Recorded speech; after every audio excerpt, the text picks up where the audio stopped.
It's gonna be a long ride. So have a good rest. Next day. Where am I?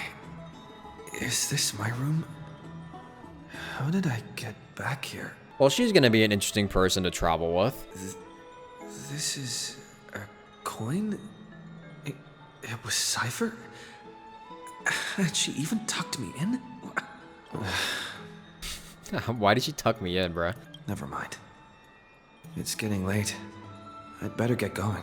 Great mystery. These formal addresses at the start of letters are such a hassle. When you've already read 3 useless Phantom Thief letters, I've left Princess Homebody's gift here. Take good care of it. Remember, skip the baths and come straight to Alchemist City Gate to find me.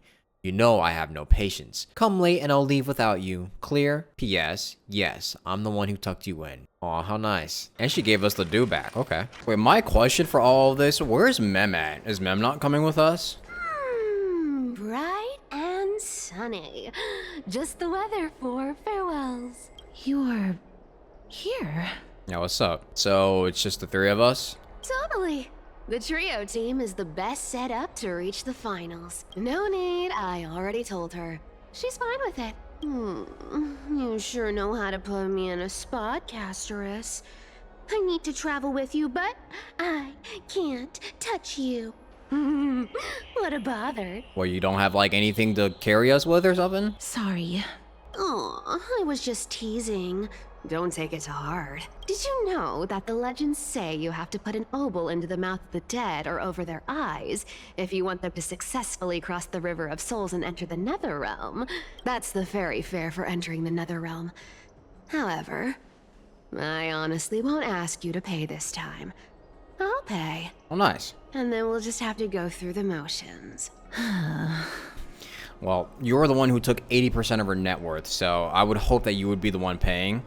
Yeah, how much have you swindled Caster of? That's a good question. Don't worry. It's not a lot. Not a lot to you could mean like thousands of dollars. All right, pass me the coin. It's time to get the gods' powers going. A fleet-footed trip to the Netherrealm. Here we come.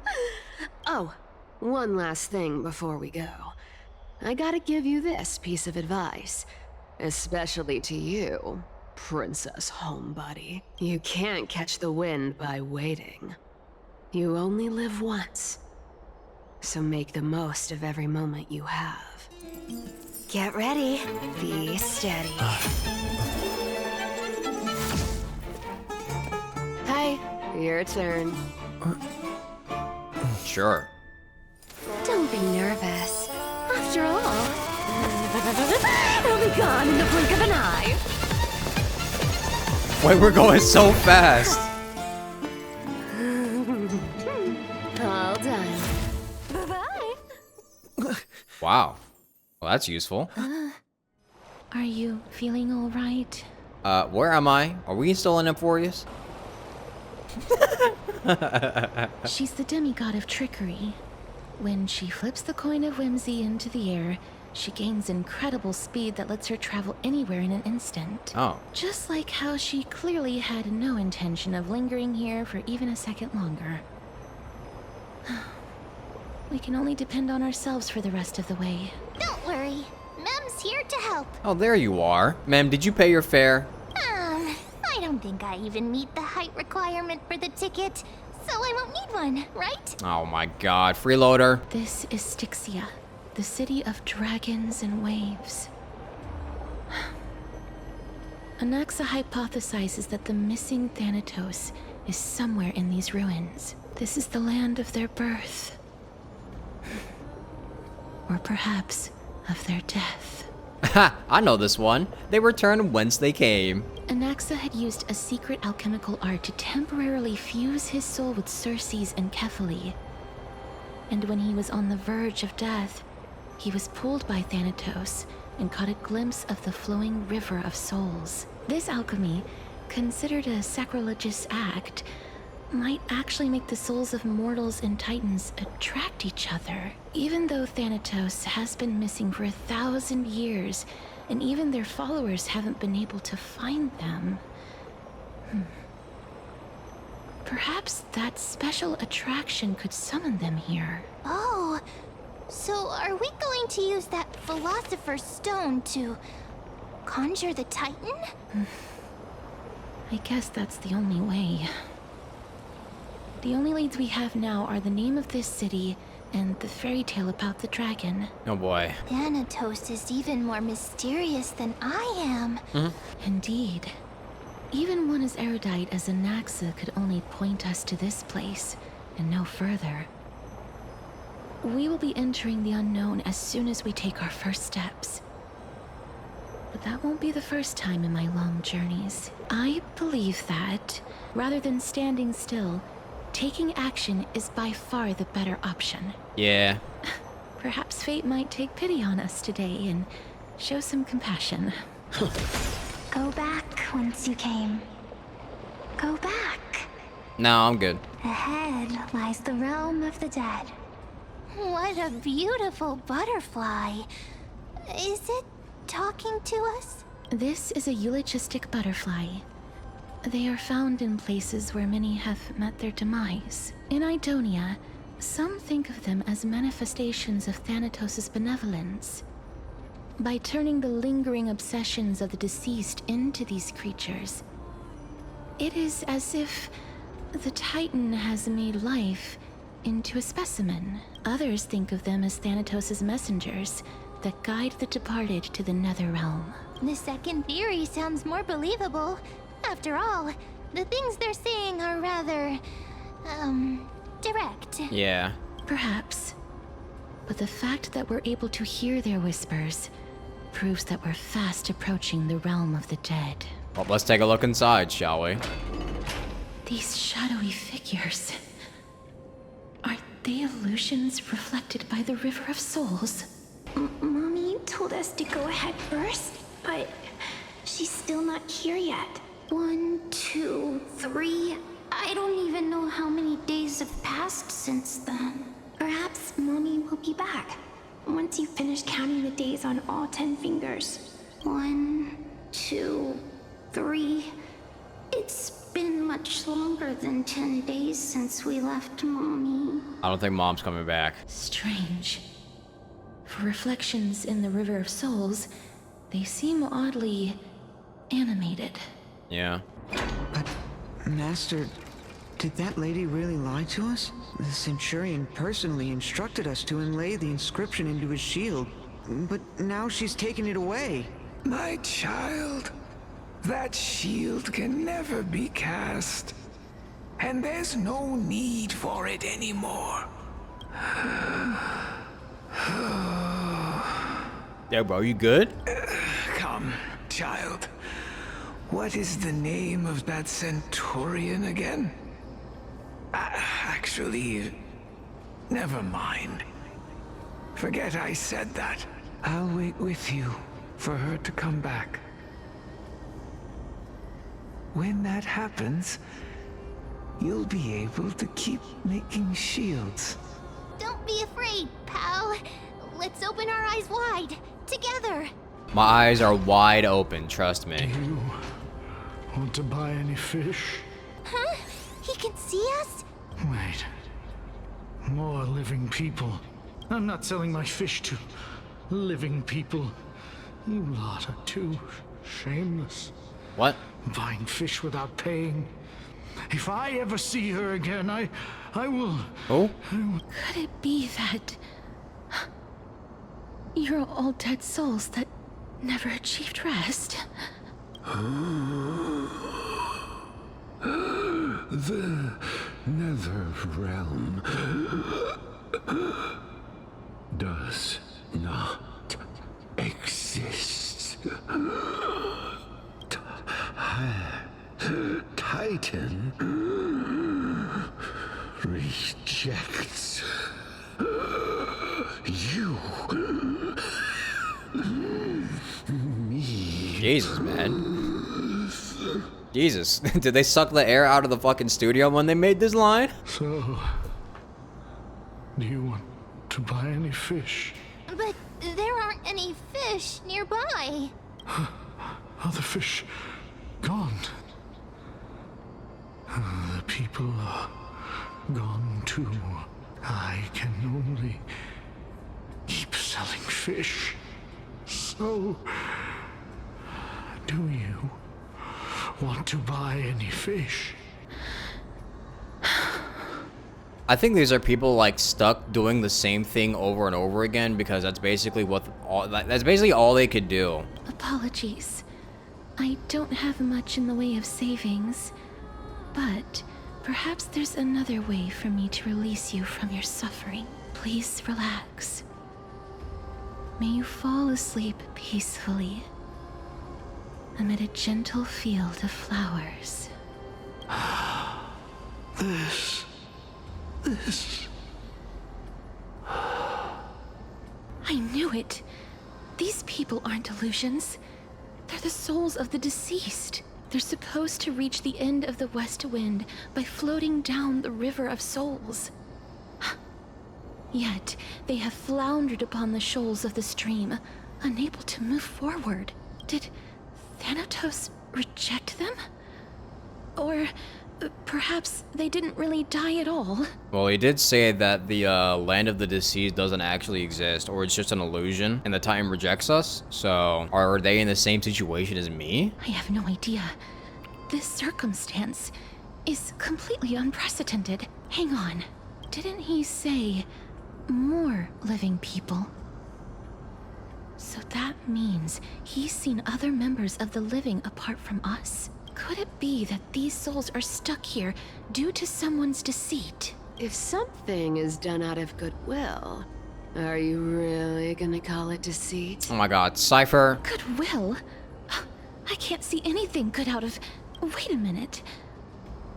Lady Cypher. I thought you left. That's me. Are you dead too?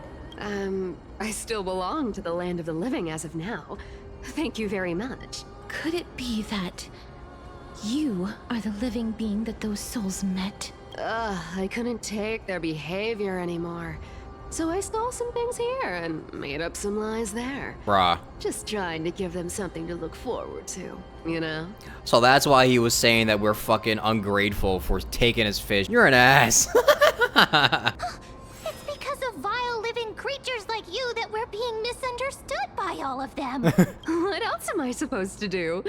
You can see the mess this place is in. These poor souls are denied by the Netherrealm.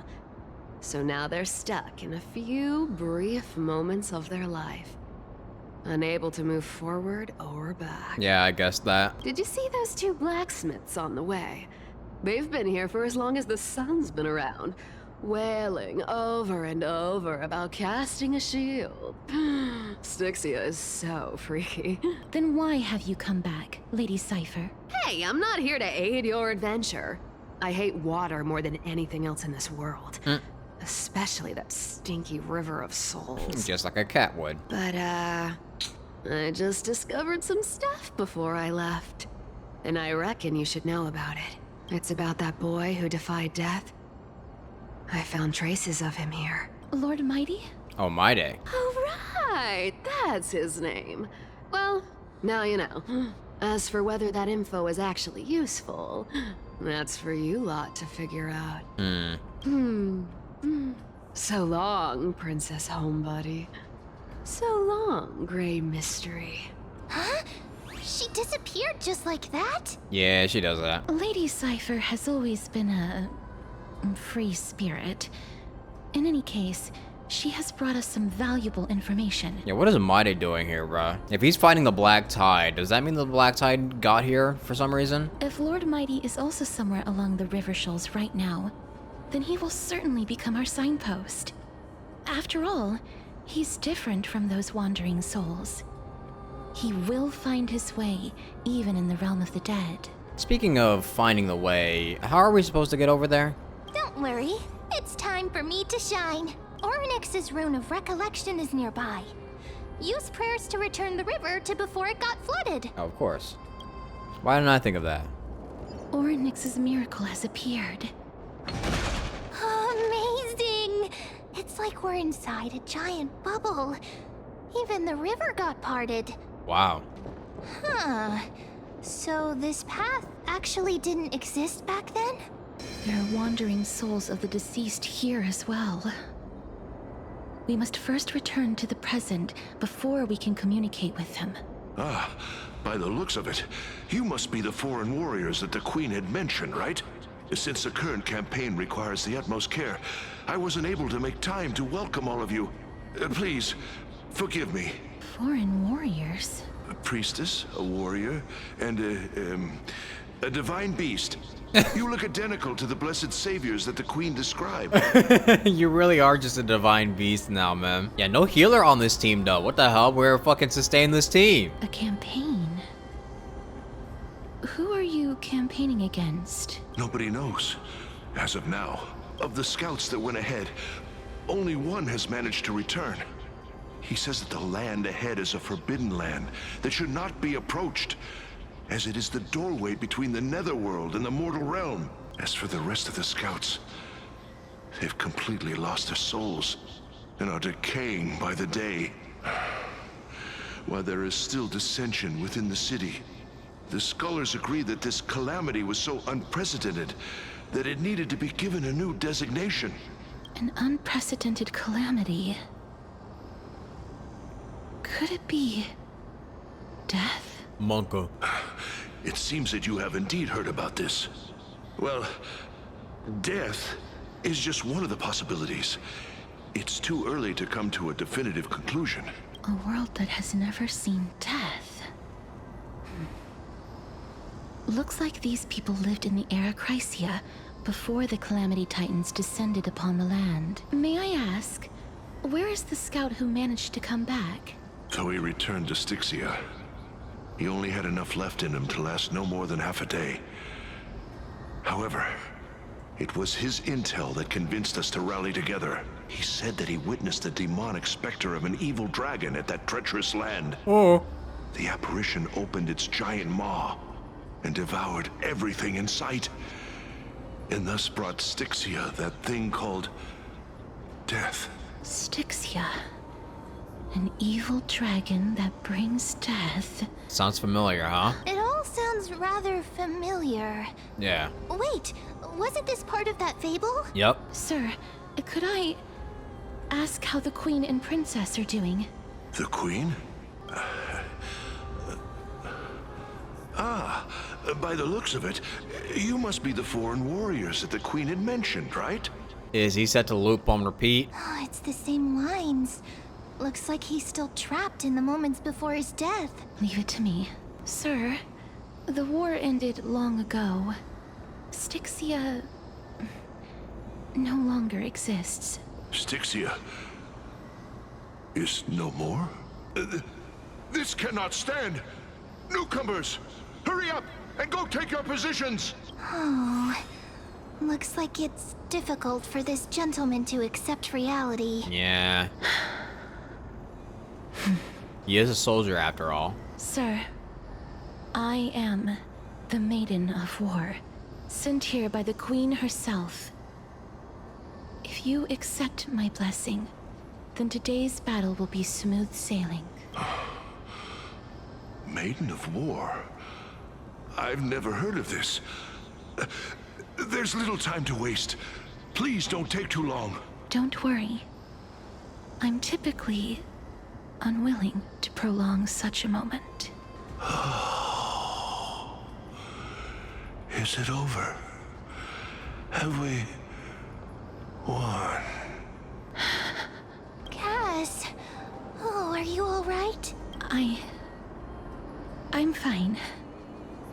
I just didn't expect that I would still have to embalm others, even in the realm of the dead. Yeah, this is kind of tough. Is this a remnant of his soul? Oh, it's a Reaper Soul Orb.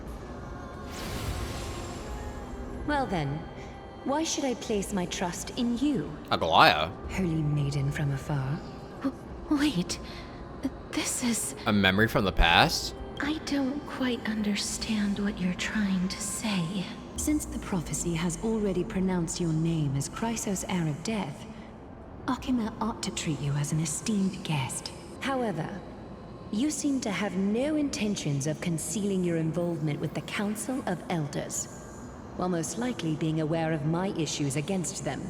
I cannot deny your claim. It was the council that offered this room to me, and they had only one request. They want the curse of death to be completely subjugated to your will. I was agreeable to that request. But why? I am unable to rid myself of this innate curse. However, from this day onward, I shall use it according to your will. I will never make any superfluous moves on my own. I see. So that is how they plan to control the Flame Chase journey. They have shifted the heavy responsibility of granting death over to me. If I ever become obsessed with executing people, they will then have ample reason to terminate the Chrysos Heir's journey. Fair. And yet, you seem to not mind. This is quite surprising to me. That's because the fate that we were born with is a burden far heavier than that of an individual's life. I've woven many unforeseen events into the tapestry of fate. This is but one instance. Tidy up your precious garments and come with me. Akima welcomes you, Castoris. Seem to hear a sigh of contentment, as if it comes from the mouth of some colossal being. Then the scenes of the past are abruptly dissipated. I didn't think we'd find vestiges of memory here. Maybe they've got something to do with Orynyx's rune? Perhaps, but I do not need a reminder from them. This memory is one that I will never forget. So the Council of Elders manipulated you once already. Indeed. While my relationship with the Council has always been quite ambiguous, Lady Aglaya has never taken any precautions against me. Instead, she's shown me nothing but complete trust. I really want to repay her for that trust. But why would this memory appear right now? Is this really Orynyx's power? Could these dead monsters actually be... If Lady Cypher is to be believed, this could be the handiwork of Lord Mighty. Mighty. He's still fighting against the Black Tide, even in the Netherrealm. Yeah, I guessed that the Black Tide was gonna be here. Why are the Black Tide monsters here too? Can they swim in the River of Souls? Even Thanatos wouldn't be able to accept Black Tide monsters into their realm. These traces seem to suggest that anybody who trespasses upon death will pay a heavy price. Well, we're also here to trespass upon the Titan. Since the realm of the dead must remain peaceful, it's imperative that we rid the place of such discordant noise. Please stay back. Let me deal with these enemies. You got it. Root here. The path ahead is blocked by the River of Souls again. In that case, let's go back to the past. This miracle sure is handy. Back to the past. This is yet another aspect of a Titan's divine power. If Dan Heng was around, he'd definitely be able to raise the waters of the River of Souls into the sky. Yeah. If Lady Hycelens was still alive, I think she might be able to do that too. Ooh. I don't know if I want to do any of these puzzles yet, if I'm being We honest. can't get through here. Let us return to the present. You seem to be able to discern both the past and the future. Why isn't there a god yelling in the distance? Indeed, my downtrodden fellow, your sorrow and joy are but means for me to amuse myself. I will at least derive some comfort.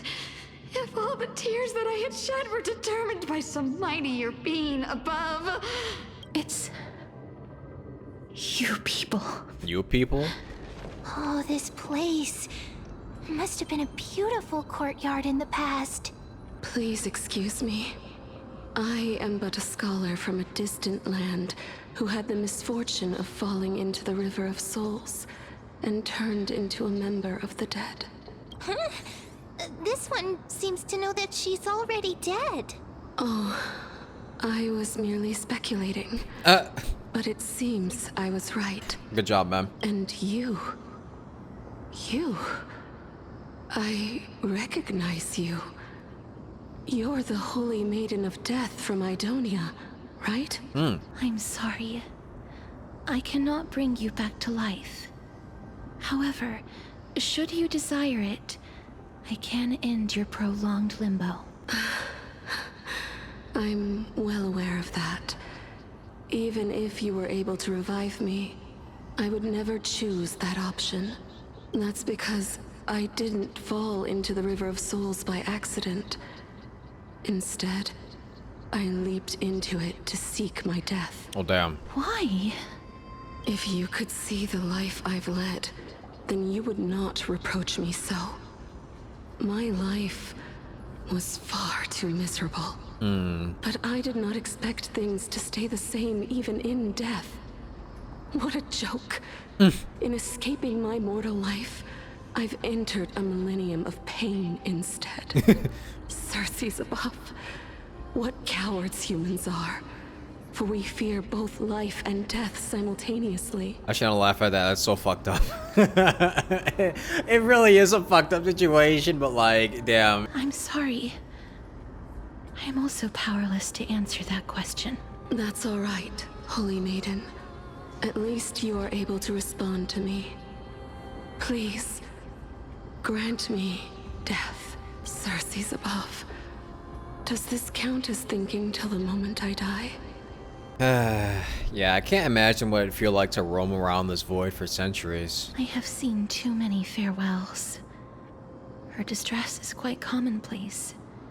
There are those who will end their lives over what seems to be the smallest of worries. For some people, this power that I possess is a blessing rather than a curse. But I never managed to convince myself of that. Cass, are you still trying to create a world without death? Yes, because when placed under time's vast scales, there is no worry in this world that cannot be solved. Yeah, I think this is a conversation better suited towards Danha, because I don't even know the answer to this myself, if I'm gonna be honest with you. This is a wish that I've held for almost a millennium. My mind might have changed once upon a time if people managed to strike up a friendship with me, but I've never been more firm in my conviction. Now that I've learned about your near-death state, it is my duty to wipe death from the face of this world. Oh, god damn it, you're here again? You know what, my mind is going places it shouldn't. Care to take a guess? No idea. I just have this weird feeling that there are countless trailblazers and Bartholos in existence, each pair playing the same exact treasure hunting game. What do you think? Is this a blessing or a curse? Or maybe I've just gone crazy to suddenly think such odd thoughts. Hey, old buddy, let's fight to verify our existence. As you wish. There's something oddly satisfying about getting beaten up when feeling empty inside. What the fuck? Wow, this place is so spacious. Is this the kingdom's vault? It's time to use Ornyx's miracle. That's fine and all, but we need to lay down some rules. We're not gonna return to the past to steal things. I didn't plan on that. Do we need to enter that doorway to climb even higher? There seems to be a person. Oh, more like a soul guarding it. One singular soul. But how should we get up there? The path is blocked yet again. Awesome. Ornyx's 8 always appears in times like this. How convenient. Look, there's even a platform lift over there. A chest of the past has been left behind, but none of its treasures remain inside. Oh. I'm crying. Why did you say it like that, bro? Wait, what if the miracle suddenly loses its effect? I guess we just die. Mem, do you really want me to answer that? Stay back. Don't come any closer. Don't come near me. Huh? Why does he look so panicked? Did the black tide monsters frighten him? Or is he actually scared of his own extraordinary power? Let me fight him. There's no need to be alarmed. We're just passing by the area. See? None of us look threatening. You have a point. Although, while this might once have been the royal vault, it's since been plundered empty. Oh, awesome. So please go away right this instant. You've misunderstood us. We simply heard your shouts as we were passing by, then decided to come over to find out what happened. My goodness. Did I really yell out loud? How rude of me. I'm sorry to have bothered you. I merely saw a warrior. While that spirit didn't harm me, his blows really packed a hefty punch. Mighty. A warrior? Could it be? Big man Mighty. Wait a minute. You seem to be quite different from him. Are you actually alive? How can you walk around here while alive? It's a long story. We're here to seek an audience with Thanatos. Thanatos? Who's that? Is it possible that he's also living in the era before death descended? Death. Could it be that you are here to defeat the evil dragon Pollux? Huh? Pollux? Is that the embodiment of No. Death? According to the warriors under the Centurion's command, that evil dragon has been dead for quite a while. The curse that condemns people to death didn't originate from it, but they saw a girl within the dragon's embrace, and she is the true Reaper. Wow, sounds very familiar, huh? Pray tell, where is that girl right now? I've heard that the Queen spared no effort in bringing her back to the castle. Her Majesty intends to control all of Amphorius with this unprecedented power. As for whether this rumor is true, well, no one knows. You have my thanks for the invaluable insight that you've given us. Please, treat this touch as a token of my gratitude. You... Are you... Thank you. This is his... Reaper Orb. Then you granted him death? That isn't like you. You would have refused even if I commanded you to do so. I... don't know. I did it out of sympathy, believing that I wouldn't be racked with agony, but... I am still in a state of turmoil. Sympathy? Sympathy for that youth who triumphed in every battle? That young man was favored by Talantin, who taught him a move that will defeat any mortal enemy with a single blow and emerge victorious every time. He could rely on that move to always achieve victory during Era Chrysia. However, now that death has descended upon the mortal realm, that divine swordplay also means he can send others to death at will. In other words... Oh, so he just one-shots people? You feel that he's similar to you? Yes. Since he can never be inferior to others in martial combat, death would be the inevitable outcome every time he strikes. That's why he approached me and pleaded. Pleaded for me to put an end to all of this. You are perhaps feeling lost from making your peace with death in so abrupt a manner. I have not made peace with death. I've seen the people of Idonia stand tall and proud in the face of death.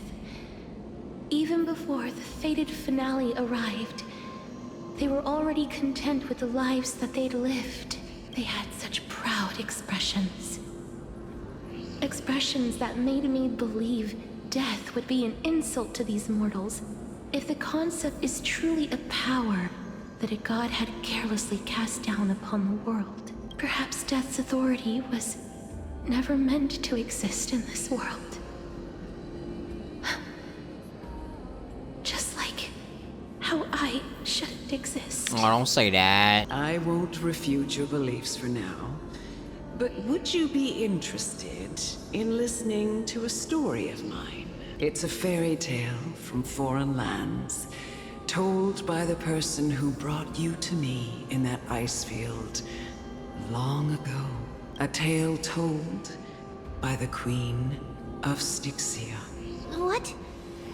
Wait a minute. That means the girl born in the dragon's embrace, the personification of death these souls talked about. That's you, Cass? I've already had an inkling for a while now.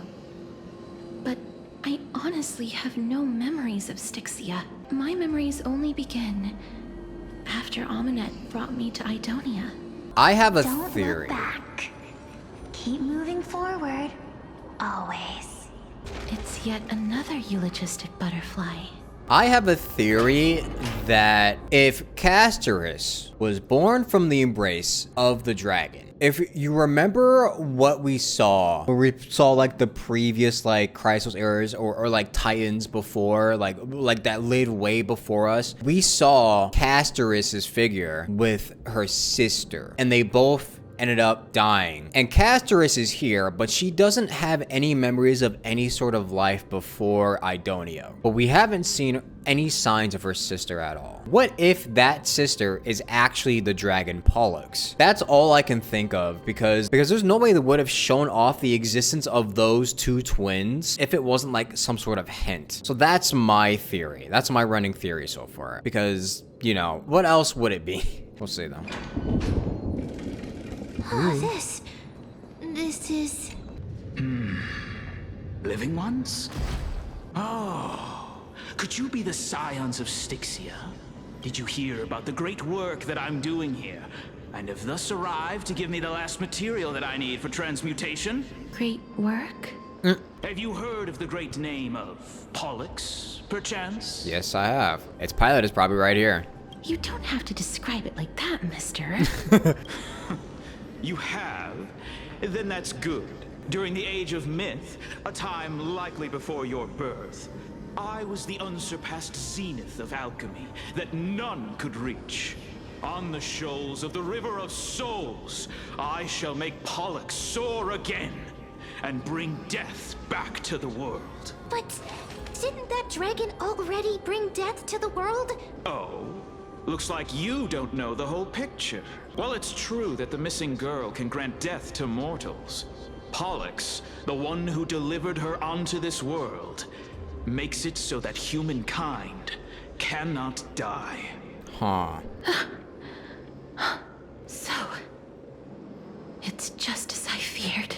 So you can't actually get rid of death. You and that dragon, are you the two sides of the same coin? This is my guess. The deceased are supposed to drift down the River of Souls until they reach the end of the West Winds. But this River of Souls was blocked by Pollux's fall. Yeah. That's right. That's why it's imperative that I bring the dragon back to the mortal realm and make it soar the skies again. I have long since prepared my alchemical matrix in the tower. Although, I am still missing the most crucial material of all. That final ingredient, the final sacrifice, is none other than the girl who lives out her days with death. Huh? What's going on? You didn't touch him, did you? The hell? I know that I am no longer capable of carrying out that task. Take this, all of you, and please fulfill that great undertaking on my behalf. This...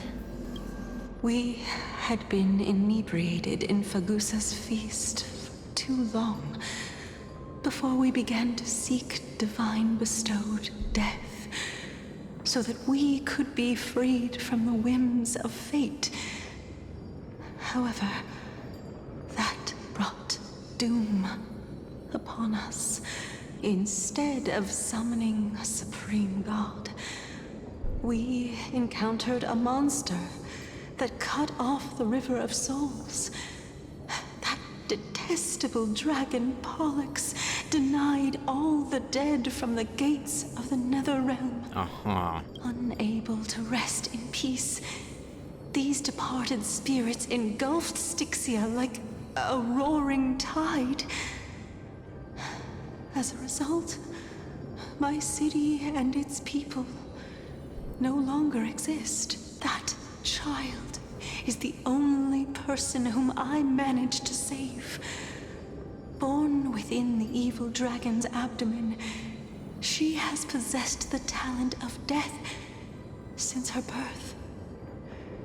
She must have been granted to us by the gods as a chance for us to atone for our sins. Wait, how did you manage to save Casters if you can't even touch her? Please, you must nurture her to adulthood and prevent her from experiencing all of the suffering that we went through.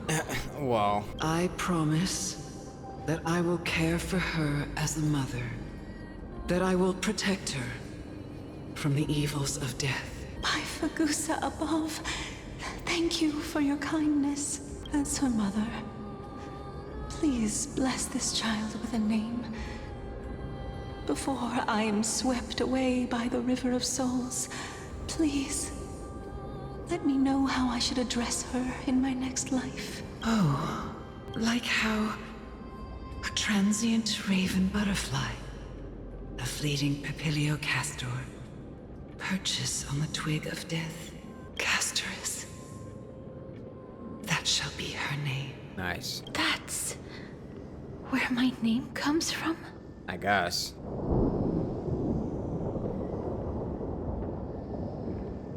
The sound's back.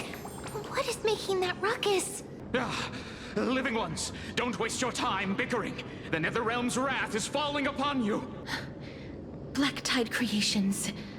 When did they, Mister?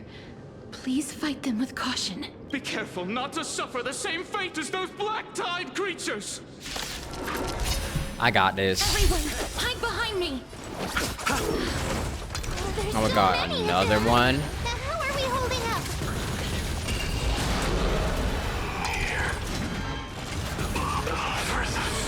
Oh my!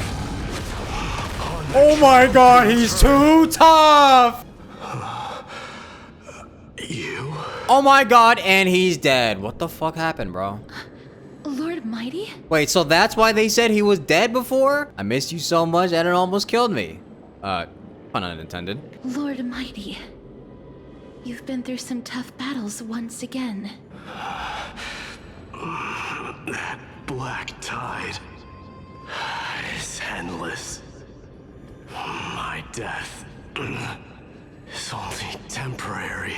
I will find my path of return and go back to the world of the living and continue my protection.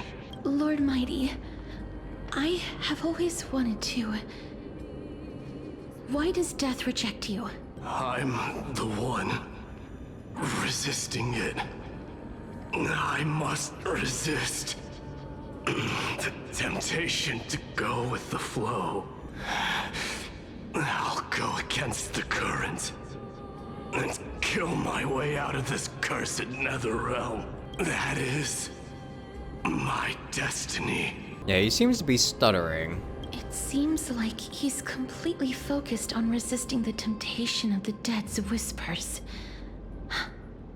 He's working hard every minute to deny death. It seems his battlefield is not limited to the world of the living. Lord Mighty, are you willing to travel with us? We're headed for the Matrix inside that tower to summon Thanatos from their prolonged concealment. Yeah, bro, you down? Thanatos challenge.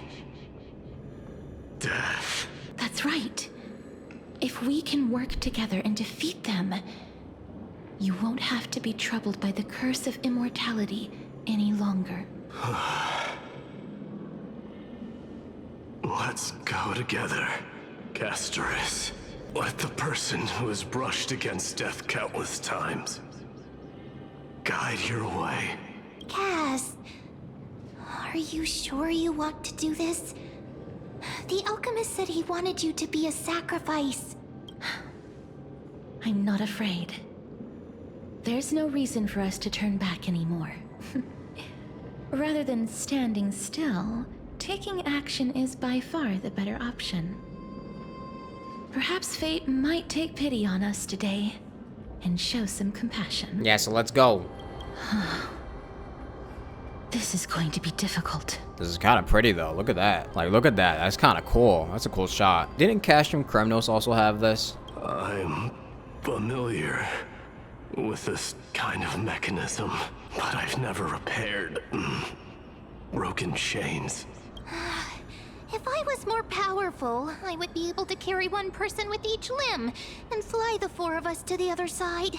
The Rune of Recollection is here, but I can't find the miracle orb anywhere. So weird. Oh, could it be in that collapsed tower in the distance? 1 minute of Mem being useful comes from 1,000 days of training, Mem. That sounds so weird. Forget it. Just leave it to me. Just shout for me when you need my help. Go, Mem. Got it. Just leave it to me. Mem did it. The pink squirrel is very smart. And now she's a squirrel. The miracle's range is limited. Please come a little closer.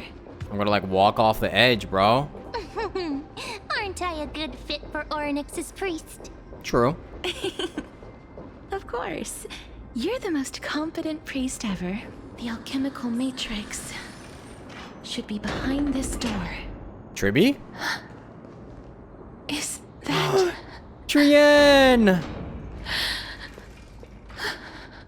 It's Trienne. Wow, there are so many of you. It's little Cass and little Gray. Oh, there's also little D and the pink puppy. Trienne? Aren't you... Trienne and Mighty. Oh, I get it now. Get what? I'm getting even more confused. They can't die because Pollux is alive. This is the first time I've encountered a deceased friend while going upstream in the River of Souls. It really works like this. Just like the other departed spirits we've encountered along the way. I'm also unable to sense the aura of the living on Lady Trienne. Yup, you're right. Trienne already knows that she'll not be able to return to everyone's side. But Trienne believed that little Cass would eventually return to the Netherrealm. So, Trienne has been standing here, at this spot closest to the world of the living, and waiting for little Cass. Aww. Oh. Aww. It must have been very tough for you. But according to what Trienne said, we're almost at the entrance of the Netherrealm. Trienne promised Trevi and Trinan that when little Cass got here, Trienne would get the gift ready and be the first person to run over and welcome you. So, little Cass, don't cry. Please, accept this. We finally finished it. Aww, it's a drawing. I like how I look like I have a fucking club in my hand. This is what Lady Trebi once mentioned. A gift from me that you didn't manage to finish. The Holy Maiden of Janus. Even when separated by life and death, their thoughts are still connected. Trienne spent a lot of time drawing this. Trienne hopes that little Cass likes it.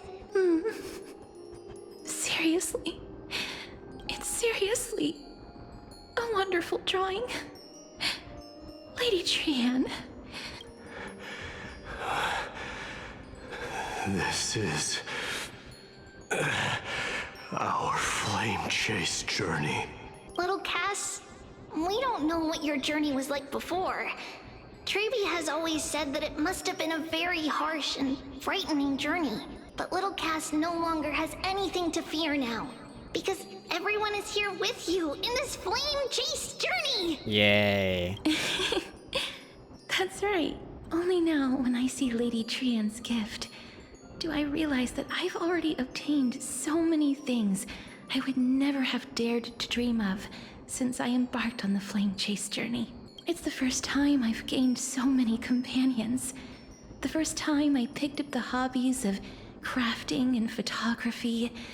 The first time I had dinner with someone else. The first time I went to the market to buy the Chimera doll I'd liked for a very long time and hugged it to sleep.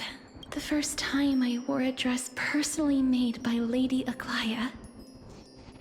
The first time I went for a walk with Lady Treeby, Lady Trianne, and Lady Trinan. The first time I enjoyed the night breeze and looked up at the stars with Miss Hyacin. The first time I took care of Dromasis with the Trailblazer. Even that moment? Looking back at all these experiences I never thought were possible, it feels as though the scales of my life had shrunk from centuries and decades down to minutes and seconds.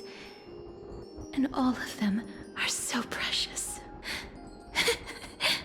I took countless photos in the past, but they're all black and white landscapes.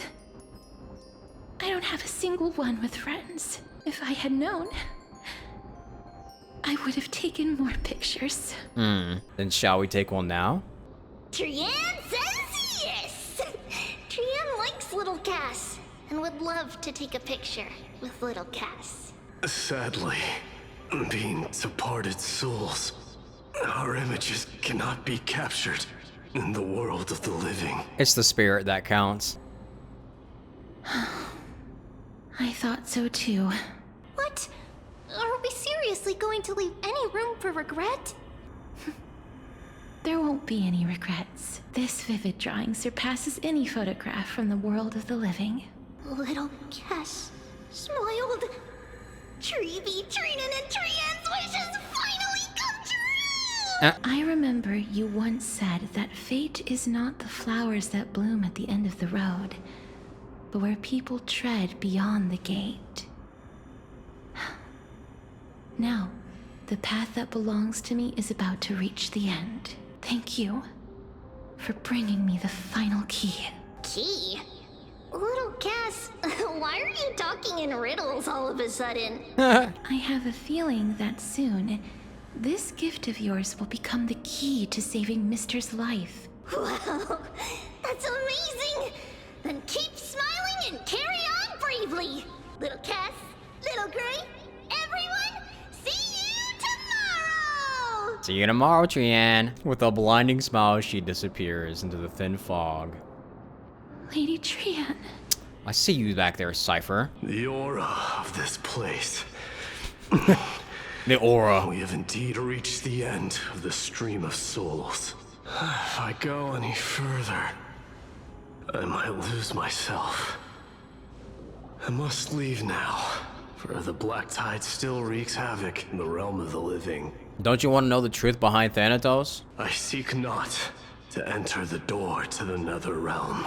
Castorus, will you fulfill your duty for the flame chase? I have yet to make my decision, Lord Mighty. No matter.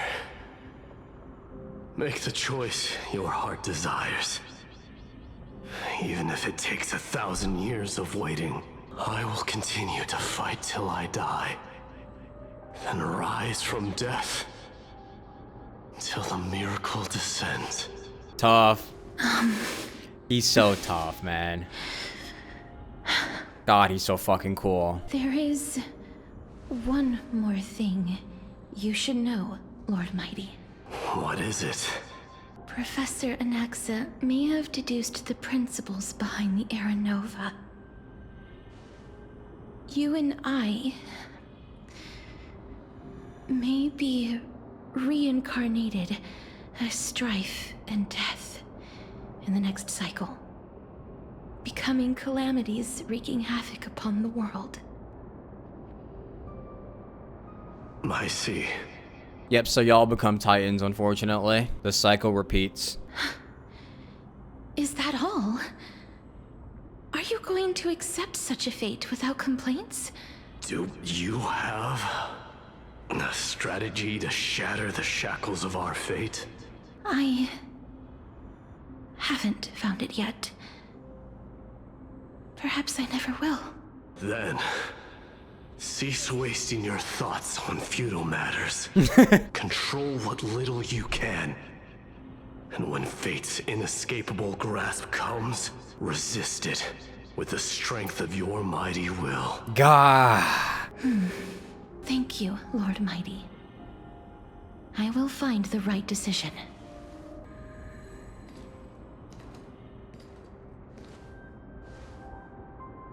In the name of strife, may you meet a fitting end. This must be the alchemical matrix the spirit mentioned. Let's see. We need to insert Aquila's sky, Georios' earth, Kephali's fire, Fagusa's ocean, That's and a lot. Nestia's love. It seems our sweet Princess Homebody has made up her mind. In that case, seamstress, I suppose I no longer need to deliver your message. My time is rather precious after all. Now you lost, Whether bud. you wish to break free from death or not, please, follow your heart. By the promise you once made, I ask that you fulfill your duty one final time. Castorus, please, live as a human, and die as one. That's what she's always done. According to that alchemist, the final piece is supposed to be me. However, he is not privy to the past, and therefore cannot see the full picture. The past? I saw the twins of death in Kephali's memory, and now I am certain that I was one of them. Uh-huh. The trial of the Hand of Shadow demanded taking the life of your family. I died during that trial, falling before the gate to the new world.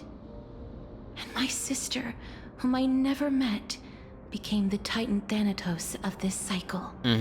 She was consumed with regret over my death, so she used the Titan's authority to reforge my soul. Yet, it also means she has never revealed herself to anyone, hidden away from the entire world. That's because the Titan she became already fell at the start of everything. They died for me, and now lie in slumber in the River of Souls. Yeah.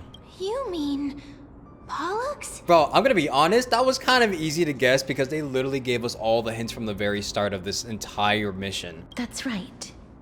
The River of Souls is no material river. It cannot be blocked by ordinary means.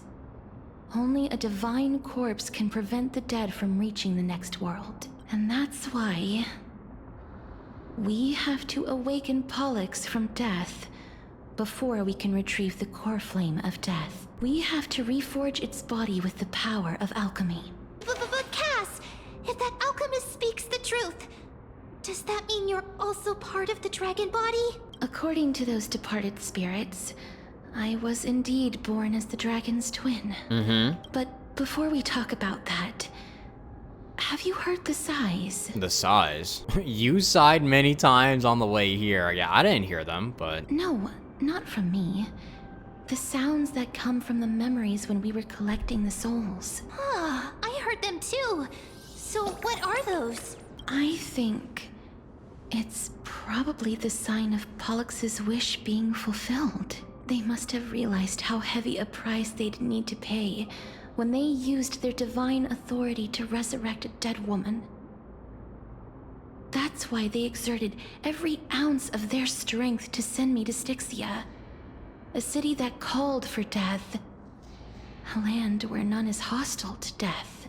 They never saw their wish fulfilled and fell so prematurely, all because they wanted to give me a new life.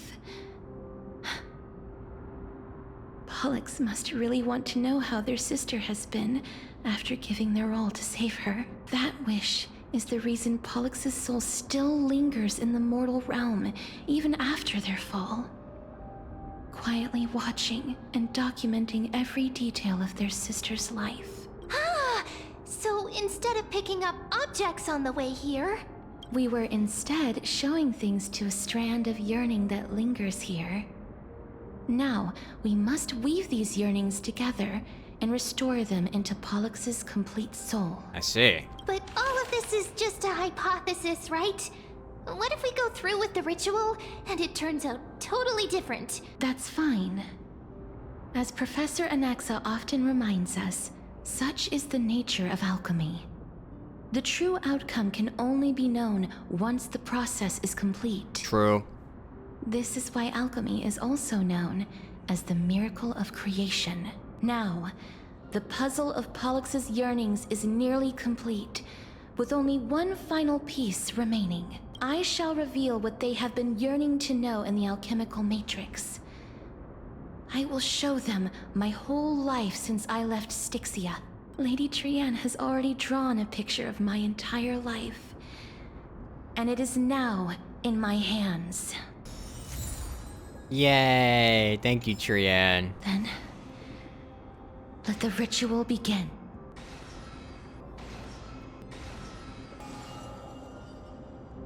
And now, the objective is complete. That is all. Such is what Professor Anaxa always says after preparing for an alchemical ritual. And now, Pollux, I shall lift you from the river of souls and reforge your soul. Perhaps you will be disturbed by this, and your body may become horrifying to behold. But if even the slightest trace of your soul remains, the soul that once ferried me to this side of the shore, then please, look at me. I wish to thank you in person. I have obtained everything you sacrificed your divinity for. Lady Almanette. Oh, jeez. Did she recognize you? Oh, she must be the first soul we can communicate with here, right? I'm afraid she is just another spirit trapped here, like the rest of them. The only difference is that I was there when she died. Please, go on. I'm listening. Are you about to tell the story of Styxia? Yes. You're just as smart as I imagined, but... never mind. Now's not the time. What? There's no need to worry, Elder. Take a look around you. You're already at the resting place of the dead. What better time than when you're dead? The world of the dead. But how? I understand that you chose to remain silent about the story to protect Castorus, the girl who coexists with death, but you no longer need to hide that story. I can assure you that you have protected that girl's life well. Oh. Well, in that case, let me begin. Styxia, the pearl of the ocean, plagued by unwarranted calamity and ravaged by death in the fairy tale. It was the first city-state to shift their faith towards death, even before Idonia did. From where you stand now, I suppose that's a bit hard to believe. Yeah. Right? Indeed. I cannot imagine that those from the Era Chrysia, blessed with eternal life, could ever yearn for death. I have pondered the same question, child. But I am afraid there is no clear answer to it. Journeys and epics are only glorious and magnificent because all things eventually fade to dust. That's how someone once explained to me why death isn't necessary to the world. Yeah, and that's why immortality is a curse. But I still can't take that as the final answer. Would a world without journeys and epics be worse off? I take it the one who spoke this line was a general, or perhaps a warrior. I, however, did find some inspiration in these words. Would you like to hear my thoughts, Castorus? Please enlighten me, Lady Almanette. Though I have already made up my mind on how to handle the authority and core flame of death. Nah. Your words might truly guide me toward the path forward. You and I are neither warriors nor generals. Therefore, journeys and epics cannot truly resonate with us. But what if I reframe it like this? What if love is not a trait bestowed upon mortals by Nestia, but a blessing from death? Love. No one ever invented the word cherish in the era when life was eternal. For all the good things in the world could be revisited endlessly, and every bond formed carried no risk of being severed. So they all took things for granted, basically? The so-called Era Chrysia was an age devoid of both virtue and sin. People did not truly live. Yeah, it was boring. They simply existed, going through the motions without passion or purpose, then waiting for something to happen. I guess that makes sense, because what's the point if you know you're never going to die? I guess that's why we do live every single day and like do the things we do, because if eventually we're all going to get old and die someday, so you might as well do it while you're young and while you still have time. Perhaps the people of Styxia chose to embrace death not out of fascination with its cruel and fearsome side, but instead became fixated and obsessed with the impulses and desires tied to a finite existence. Right.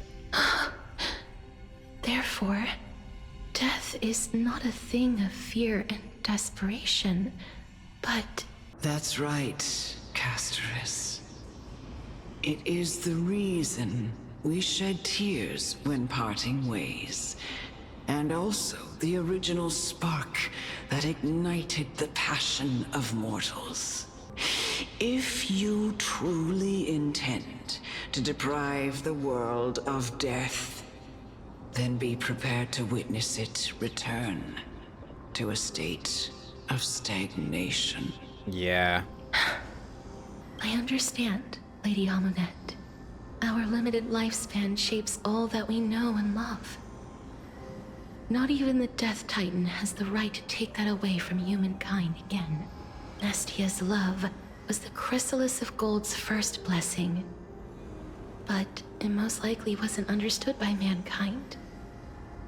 We only learned to interpret this wonderful gift after Thanatos' arrival. If the world was bereft of death, then the Queen of Styxia wouldn't have played midwife in delivering me into this world. You wouldn't have welcomed me into Idonia, and Aglaya would never have invited me to join the Flame Chase journey. None of these stories would ever have happened, and I would never have lived, let alone found happiness. You know, I mean, it does also make me realize that, like, you know how a lot of people say you only live once whenever they're about to take like a huge risk or they're going to buy like some sort of expensive product. It reminds us that we do the things that we love and the things that we're passionate about because we only have one life. That's what it really means to be human and have a finite life. Because if we didn't have a finite life, sure, you would be able to do everything that you can, but eventually you're going to run out of passion and drive for it, because it's like, you know that there's like really no endpoint for you, you know? And there's only so many things you can do in the world. And having such a finite life as a human, it really does drive you to do everything you can in order to live the best life you can. Despite everything around us getting worse every day, we still do the things that we can because we're reminded of what is at the end of our very life, which is death. Thank you, Mother.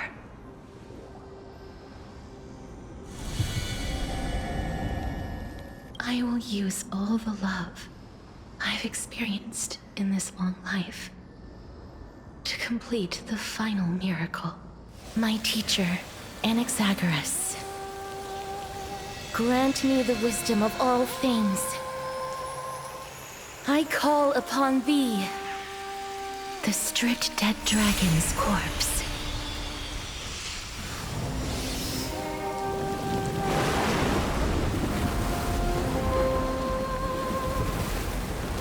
rises from the earth, falls from the sky.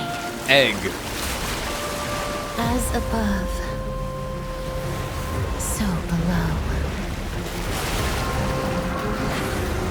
This is the greatest power of all powers. Unstoppable in this world.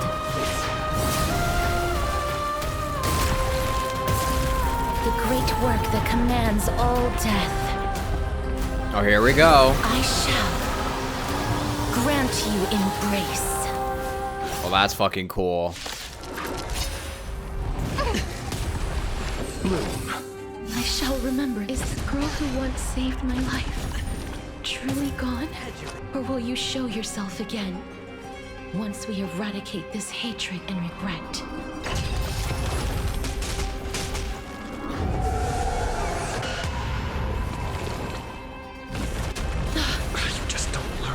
Bro, I swear, playing on 1x speed is like so slow. Life is as you wish.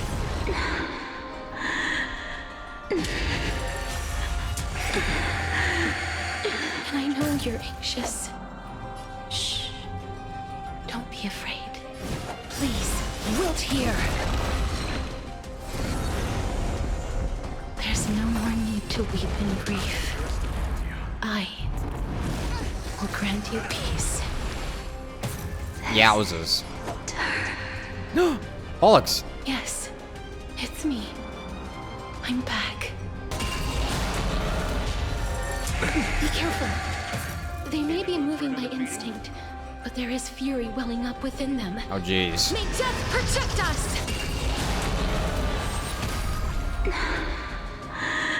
Please, don't turn back to the Nether Realm. Uh-oh. Oh, death. Oh, death. Sleep in peace. Damn, we just killed her. Just nukes the shit out of her? I'm sorry I have to wake you up from ancient death. And I know you're anxious. Shh. Don't be afraid.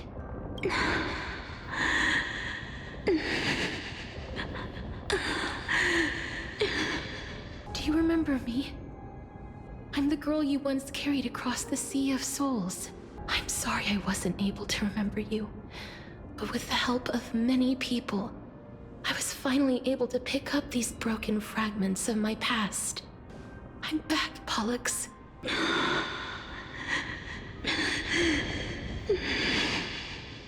I know this might not be what you wanted, but I have to do this. So what happens now then? So please, carry me across the Sea of Souls again and return me to the Netherrealm. Just like you did in the past. Please take me to where the core flame of death rests. Will she do it? I'll be going now. Oh, good luck. We won't have to go into an egg, right? They may look scary, but as long Huh? Huh? What's going on? What's happening? What's wrong? I feel dizzy. I think I'm done for. Are you... What's wrong with him? His time is almost up. If I don't go now, I'm afraid his soul will return to Thanatos' embrace before me. What? Oh no! Is there anything we can do? Better hurry up, I guess. I promised I would ask Thanatos for the Trailblazers' right to roam the Earth again.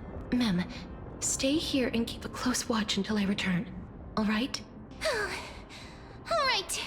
I'm the best at taking care of others. Go on, Cass. Make sure not to leave yourself with any regrets. Take your time. I can still hold out. It's a deal then. You got it, Cass. You got this. Please. Wait for me.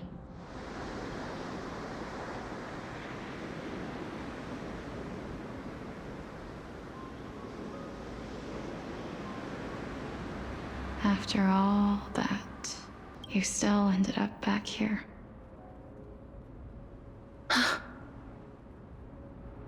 Wow. So the legends were true. The Netherrealm really is a sea of flowers. Yes. Just like the flower fields we tended to back then. Oh my god, it's Polixia! Is that you, Polixia? Do you remember me? I don't have the memories from that time, but I've seen you before during an experiment. I see. Call me Thanatos, then. It'll be easier. However, since you recognize the name, you must already know everything about Thanatos, right? Yup. Yes, I'm here to reforge the order of life and death in Amphorius. You know, my sister was a sympathetic, but rather sensitive person. Whenever she didn't want to say what was on her mind, she would avoid eye contact and look off into the distance. Like she's doing now. Just like what you are doing now. Can you tell me about the last Era Nova? What did you do, Polixia?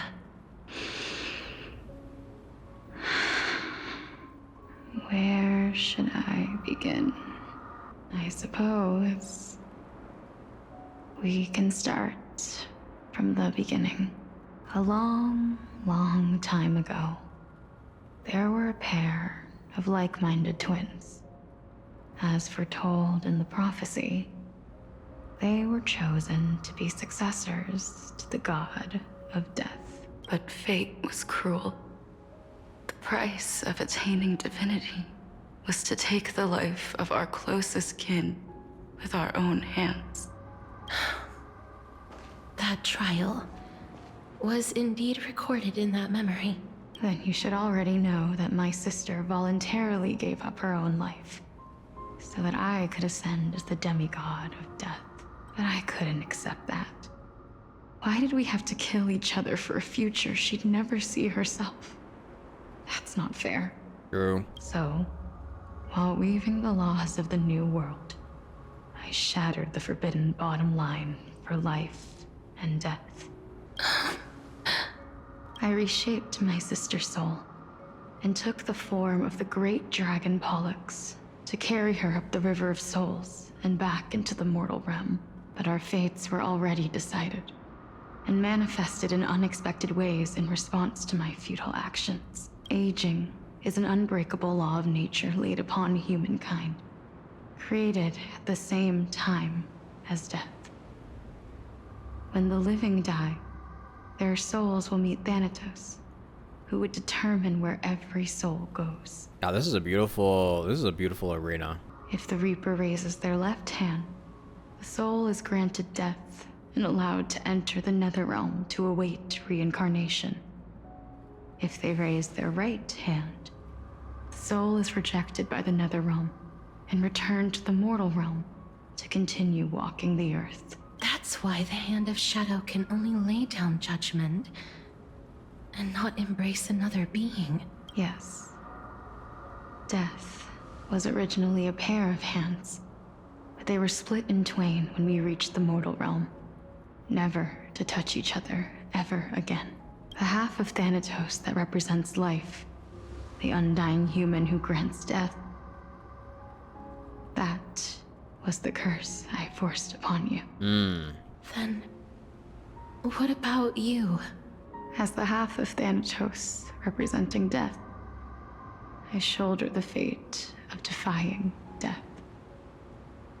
I died the moment I entered the world of the living. From then on, my Titan also no longer existed in this world. The cycle of life and death stopped. Souls were denied their audience with death, and were left stranded within an ever-rising river of the dead. What irony. My selfish desire to save your life gave you and the world a fate far worse than death instead. Yeah, so that's why she just basically hasn't appeared ever. Then, what was left of my reason was left behind in the Netherrealm, where I've been taking care of these flowers day after day, until there is now a sea of them, all while mulling over the subject of life, death, parting, and enduring an endless loneliness. Fate is absurd indeed. Our lives were a mirrored image of one another, like a pair of hands. Even so, we arrived at the same destination. We walked different paths, yet experienced the same pain. I had hoped that maybe you would at least have a good life in this cycle. I'm sorry. I lived my life well. It didn't go to waste. As far as I'm concerned, you did nothing wrong. Even though I forced the authority of granting death to humanity upon you, a total stranger. Too many responsibilities were forced upon me in the course of this long journey.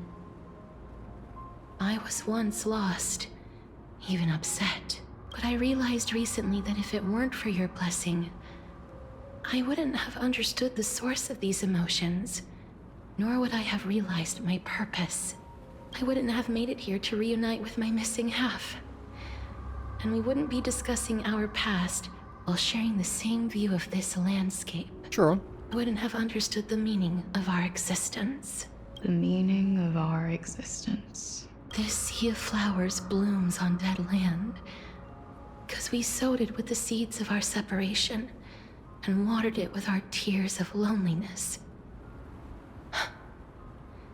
Yes, the only thing death is allowed to create are flowers that bloom from blood and tears. That's why Thanatos cannot create living beings at will. Nor can the Hand of Shadow determine a person's remaining days, because the life and death of mortals should never be dictated by another's will. Are you saying there's no point in Thanatos' existence? No. No single being can bear the scales of life and death on their own. Not even a god. Life and death weigh equally heavy. We both know that now, don't we? Yeah. You, too, must have had a difficult life. We've taken quite the ridiculous journey together, haven't we? I had a feeling, even back then, that we would meet again one day. Not to embrace one another after a long separation, but to come in search of retribution. Tell me the answer that's already been written, and let us draw this seemingly endless fate to a close. It's been far too long. I've waited here for centuries, watching day after day as desperate spirits are denied by this lonely wasteland. I always hoped I would see you among them, but I was also afraid of seeing you. I didn't know how I could possibly face you again, but more than anything, I was afraid that you might have forgotten all about me. Well. I know. But don't you see, Polixia? I made it back anyway. You don't have to shoulder death's authority on your own anymore. It was always meant to be held in two hands anyway. Tough. So, let's give our core flame to him, and have him take it back to the mortal realm. Give humanity back their cycle of life and death. Our responsibility as Thanatos was never about picking out favorite souls. We were only meant to watch over life Let's tend the field together and create a warm sea of flowers for all the souls to come. What do you think, Polixia? Yes, just one last step. You shall wither, and through that, the dead will sprout again from the remains, and be reborn with the dead flame. As foretold by the prophecy, Thanatos' authority is only destined for only one person to wield. As the Chrysos heir of death, as their demigod, as a titan, our fated moment has arrived once again. Just like before. Yes, just like before. But unlike that time, the ones undergoing the trial this time are prepared. You've made up your mind? Yes, as dictated by fate. But I won't be afraid, as long as you're here with me. Yay! Complete your trial in this life. Grant me the embrace of death, and light the spark of life ablaze. You've been tempered by life and death. I know you'll be able to give this wasteland its first breath of life, like a raven butterfly, flying swiftly into the nether realm, perching on the twig of death. I will. After this, I will remain permanently in the Netherrealm. The River of Souls shall return here and rain down from the sky, scattering souls across the earth. The cycle of life and death will flow once again. This sea of flowers you sowed shall bear countless joyous or sorrowful souls, and bloom evermore.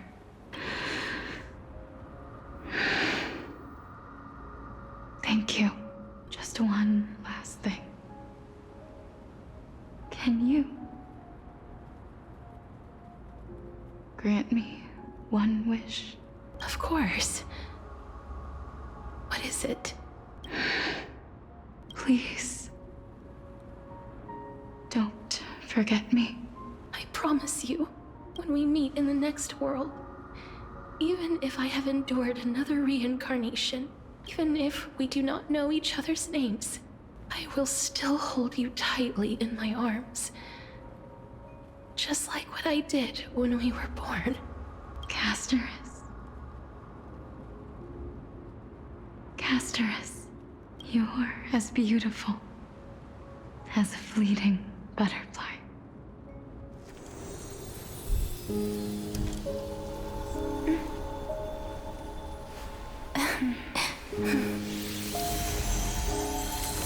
I will bring rest to death. And from now on, stagnant life will once again flow.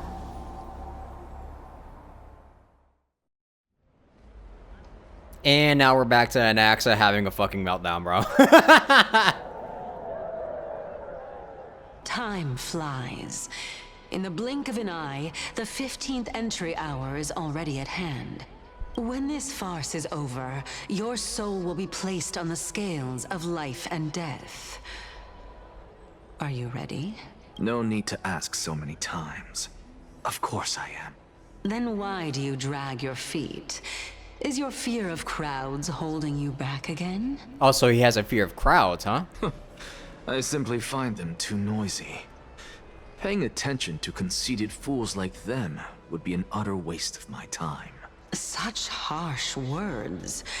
As I see it, you are no less arrogant than they are. I couldn't agree more. How self-aware. Oh.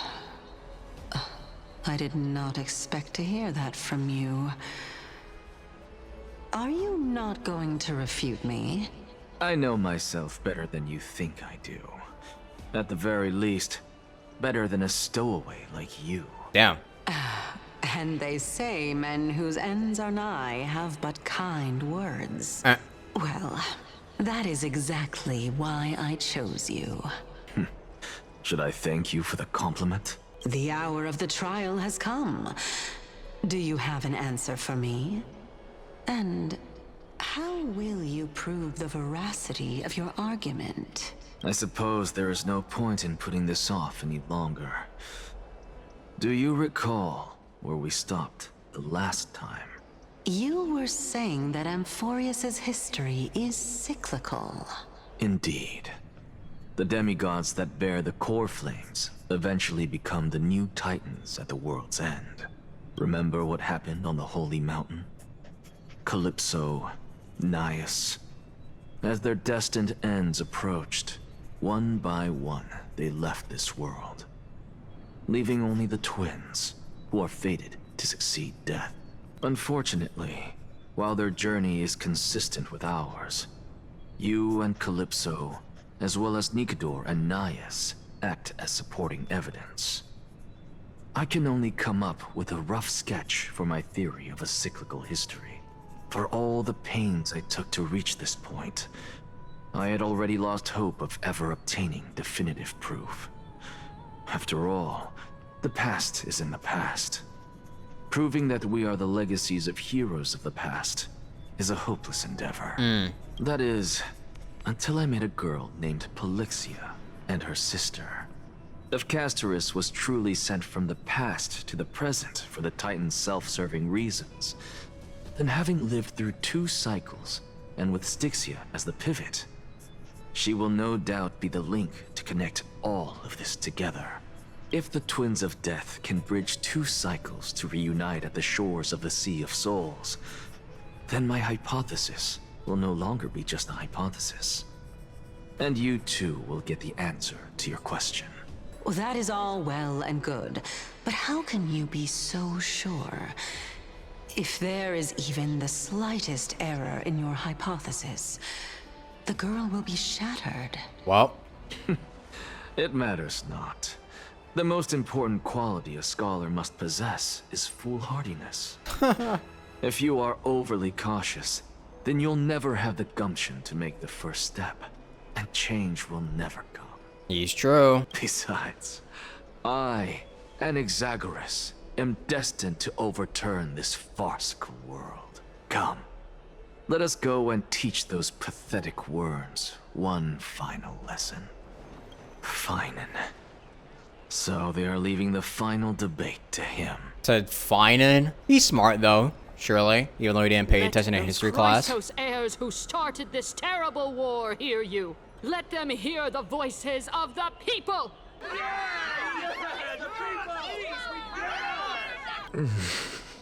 As always, that woman knows how to stir up a crowd. Professor Anaxa, I thought you'd pass on this.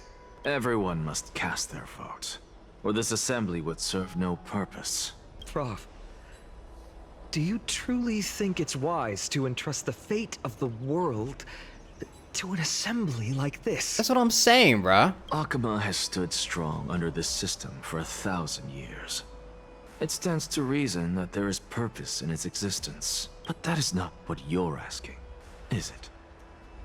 What you really want to know is Aglaya making the right decision in entrusting the fate of the world to you?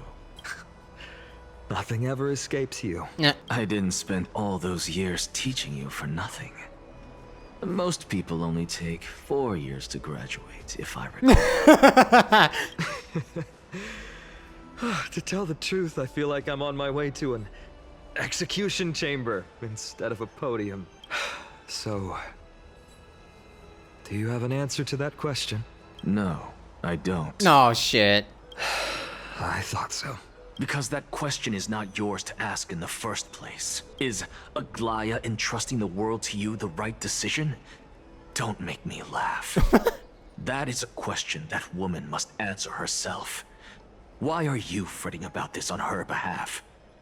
Or have you been seeing yourself as her pawn all this time? Listen up. I'll say this only once. Flip your perspective around and ask yourself this instead.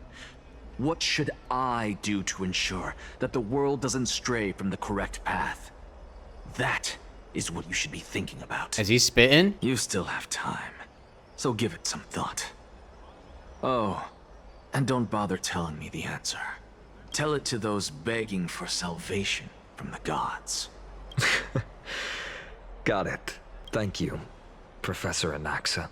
That's Anaxagoras to you. Who will you be voting for? That'll depend on how well you perform. May Cersei safeguard your thoughts. I actually don't necessarily mind things remaining the way they are. Why was her voice the loudest? Elders and citizens, silence, if you please. As the Theoros, I present to you phainon of Ides Elysiae, virtuous citizen of Akima, and the last speaker of the assembly. Much obliged, Lord Lycus. I remember him. He's the penniless lad working for Aglaya. Damn, he called him broke. Wait, imagine being famous for being broke. What the hell? Where's Lady Goldweaver? Why is she sending this guy to give the last speech? Is this really the end of the Flame Chase journey? Can this dude really face down kindness? By Kefali above. Dear citizens of Akima, as you look upon me, so too do I see you. I see your fear and misgivings, your apprehension about the discord between the Chrysos heirs and the Council of Elders, and your uneasiness about the future of the Holy City. Yo, do you see how fast they're moving in the background? Like, look at those. They're like switching positions so quickly. Yet, before you contemplate something as grand as the fate of the world, I ask that you look closer. Look beyond the horizon illuminated by Kefali, at the crisis threatening to overwhelm us. What? Ides Elysiae, my beloved hometown, is a village forgotten by time. It is a place with the most invigorating breeze and wheat fields that spread all the way to the sea. I once thought that there I would enjoy a lifetime of peace and quiet with my friends and family. How I wish I could invite all of you to that paradise, far from the noise and chatter of the world. Alas, I can't, because she and all that she nurtured, all that I loved, they have long been devoured by the black tide. My beloved home is no more. I will never forget the day the black tide struck. My father, Hieronymus, fought with a broken sword to his last breath to protect his child. My mother, Aldada, she was ripped apart by monsters. Also, I might live to stand before you here and now. Galba, he was a hunter. But in the end, those arms that once drew a bow instead embraced Piso, his beloved son, as they both breathed their last. Pythias, the teacher, risked her life to save her students, but a burning beam fell on her, crushing her. And what of Livia, her daughter? Did she make it out alive? No, she didn't. Livia, Piso, and so many other children. My childhood friends. They were all swallowed by the black tide and turned into monsters. They kept saying the same thing over and over. Even up until the final moment, I finally steeled my heart and granted them eternal peace with my sword. Why, phainon? Aren't we the best of friends? That is the black tide. A looming threat that can bring Akima to its knees any time. Kindness may have promised that with the 3 Titans of Calamity Con, Akima will return to an era Chrysia once more. But much as it pains me, I must disappoint you. While the demigod of strife has done everything in his power to hold them back, they are still coming. By now, the name of that black-robed swordmaster, The Flame Reaper has likely echoed throughout the city already. The roaring thunder is a message from the Strife demigod. The Flame Reaver has risen from death, and they hunger for the core flames of the gods. Yeah, see, honestly, I was gonna say, like, just bring up... Lies! If such a powerful enemy is indeed approaching, why is Akuma still a picture of peace? Well, because we're fucking here, bro. We're doing all the work for you guys. Exactly! The city of Akuma shows no signs of pandemonium or chaos. And why is that? I beg you, spare a moment to think about this. Are we able to stand here and hold this assembly in peace today because the danger has passed? No! This peace we enjoy is no gift of fate. We are able to stand here today only because the Chrysos heirs have stepped up and shielded Akuma from calamity. True. With her golden threads, Aglaya has preserved and continues to preserve these idyllic days that all of you hold dear. Yeah, and he's not lying, because remember all the way back, Aglaya went out to go find out some of the Black Tide that had secretly infiltrated inside of, secretly infiltrated Akuma. The Council of Elders claims that Aglaya will one day forsake the people because her divinity is eroding her body and soul. But ask yourselves this. Rather than offering her aid and support, why do they choose to watch and push Akuma away from the Flame Chase journey? The answer that no one can bring themselves to speak of. A truth stained in blood and buried in greed, fear, and vanity. Allow me to lay it bare before you. It is because the Council of Elders, which bears Akuma's history and honor, along with this citizens' assembly we once took so much pride in, are now infested with vermin. Damn. You insolent whelp! How dare you! It is true that Aglaya has reached her limit. Why? Because she has been working tirelessly to weave the defenses of our holy city against the encroaching evil.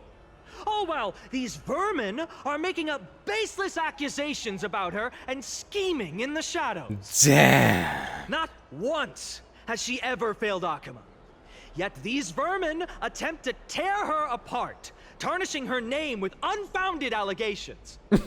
She may have been blessed by divinity, but hasn't her heart always stayed true to humanity? They attempt to mislead you and reduce this assembly to a crude standoff between gods and humans, but citizens of Akuma. Once more, I implore you to open your eyes and look at those around you. Examine them closely.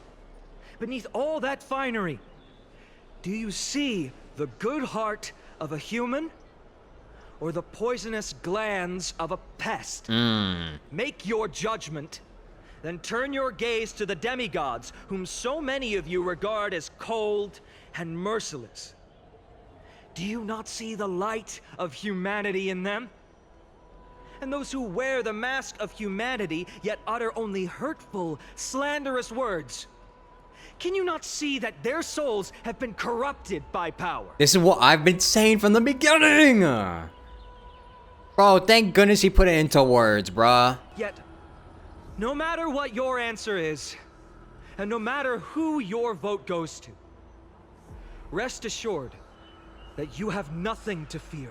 Bro, my question is, do any of these people who are doing the vote right now or in the crowds, have they even seen the Black Tide? Like, genuinely, have any of them ever encountered the Black Tide? Because if they did, they would know that they have literally no chance. Like, I know they have an army that has fought against the Black Tide before, but do they really think that they have the manpower, the strength, the willpower, whatever they need to fend off against the Black Tide? Hell, the fucking Flame Reaver is the biggest problem in this world right now. He's gonna fuck all of us up if we don't lock in, like, right now. For Aglaya, Tribios, and I will remain your faithful guardians and pledge our lives to upholding your decision. And this vow will stay true until the end of our days, where it will be passed on to future flame chasers. A steadfast and unwavering promise that shall endure through the ages. Absolutely right. The Christ of Sayers have only our best interests in mind. I still don't understand how we never believe our peace are always have to end.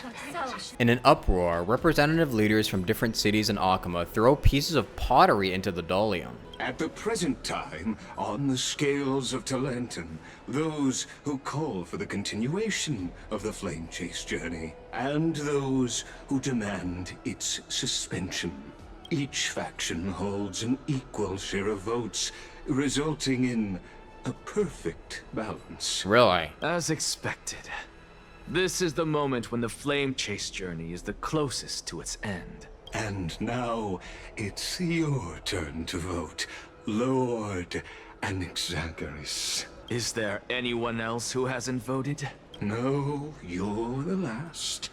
Cast your vote with care, for your decision will break this impasse. Oh, awesome. I have long since made a decision. Very well. May you bring much needed change to this farcical world. I trust you haven't forgotten the world we've envisioned together. Nothing to say, just huh? Wait, I gotta give it to her. She's way cooler for that.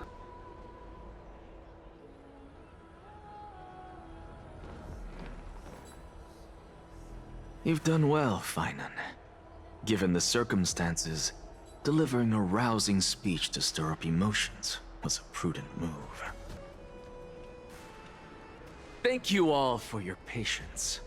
On behalf of the 7 sages of the Grove of Epiphany and the scholars of Amphorius, I, Anaxagoras, am ready to cast my vote. But before that, in the interest of fairness, Lady Goldweaver, I pose a question to you before all who are gathered here. Will you, as phainon has promised, stand by the decision made in the Assembly, regardless of outcome? In the interest of fairness, I make no promises, lest it should influence your decision. Very well. I thank you for your honesty. I mean, are they even gonna be able to stand idly by while while the humanity gets destroyed by the Black Tide? No, I don't think so,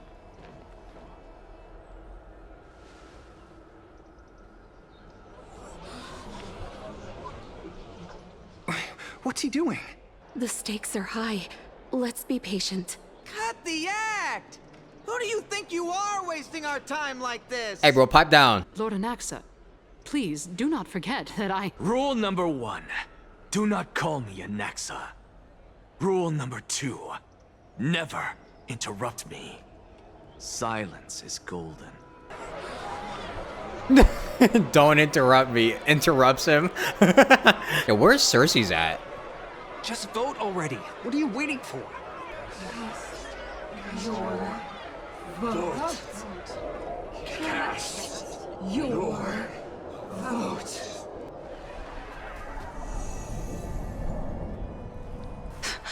I cannot help but wonder, is every hardship in the world something you will exploit and use to your advantage? How else am I supposed to make use of this situation where my body and soul are separated? Oh, Circes. Or should I say Calypso? Accompany me on this final journey. Let us journey to the Netherrealm and see how she will substantiate the answer to your question and validate my decision. We need only to follow the sound of the tides.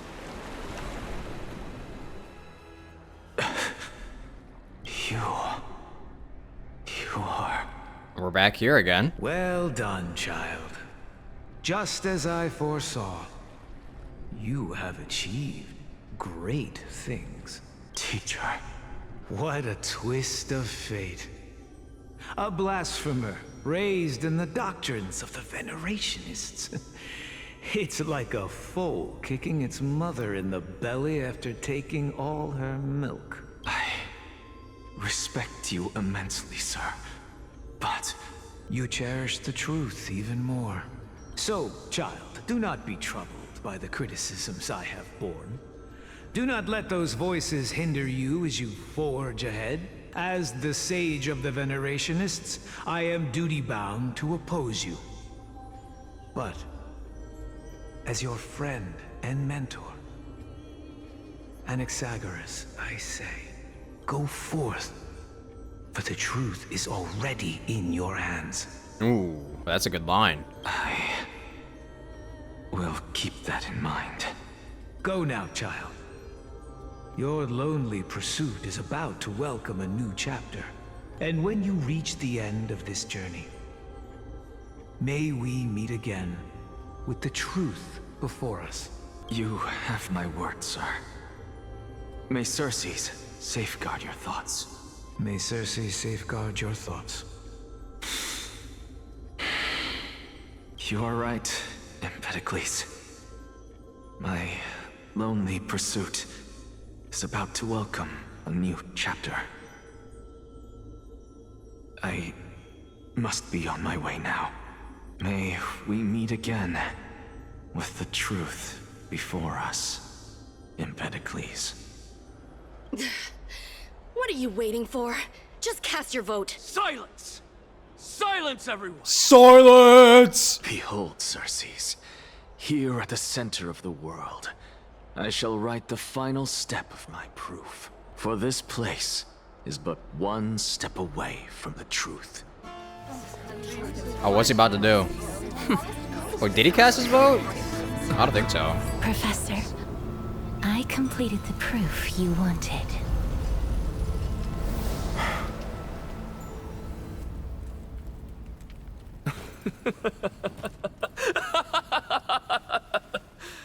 Thank you, Castorus.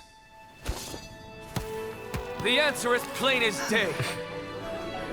My vote goes to the Flame Chase Journey and nothing else! Yay! Elder Kindness, I have deciphered the truth of this world.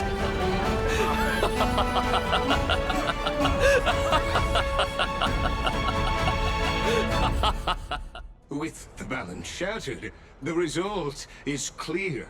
By Kephale and Talenton above, as the Theoros, I have observed. No! Ligus, you can't! Anaxa, what have you done?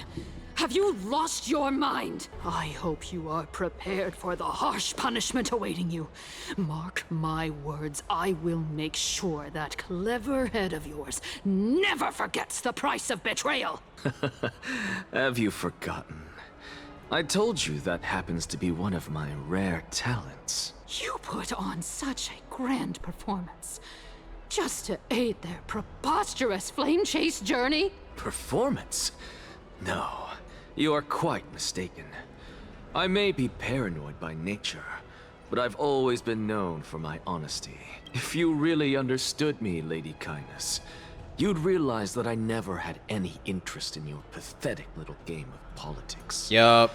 Factions, standpoints, they are jokes in my eyes. I have never once switched sides, because I, and I alone, am the truth. Lady Kindness, with all the citizens here as witnesses, Holy we should self-centered. honor the spirit of democracy and respect the decision of this assembly. I have observed that Akama has chosen her destiny. This citizens' assembly has resolved to continue the flame chase journey. This resolution shall be put up on the wall of heroes, such that all citizens are aware of the city's way forward. You! It seems not everyone is ready for the assembly to end. Very well. Let me entertain you for a little longer. By your leave, Lord Ligus. Interesting. Elders and citizens, your attention, please. Stay for a moment more, if you will. Anaxagoras of the Grove of Epiphany has an announcement for the assembly. What is this performer up to now? Just moments ago, all of you made a decision on the fate of Amphorius. As a supporter of the Flame Chase journey, it pleases me to see the choice you have made.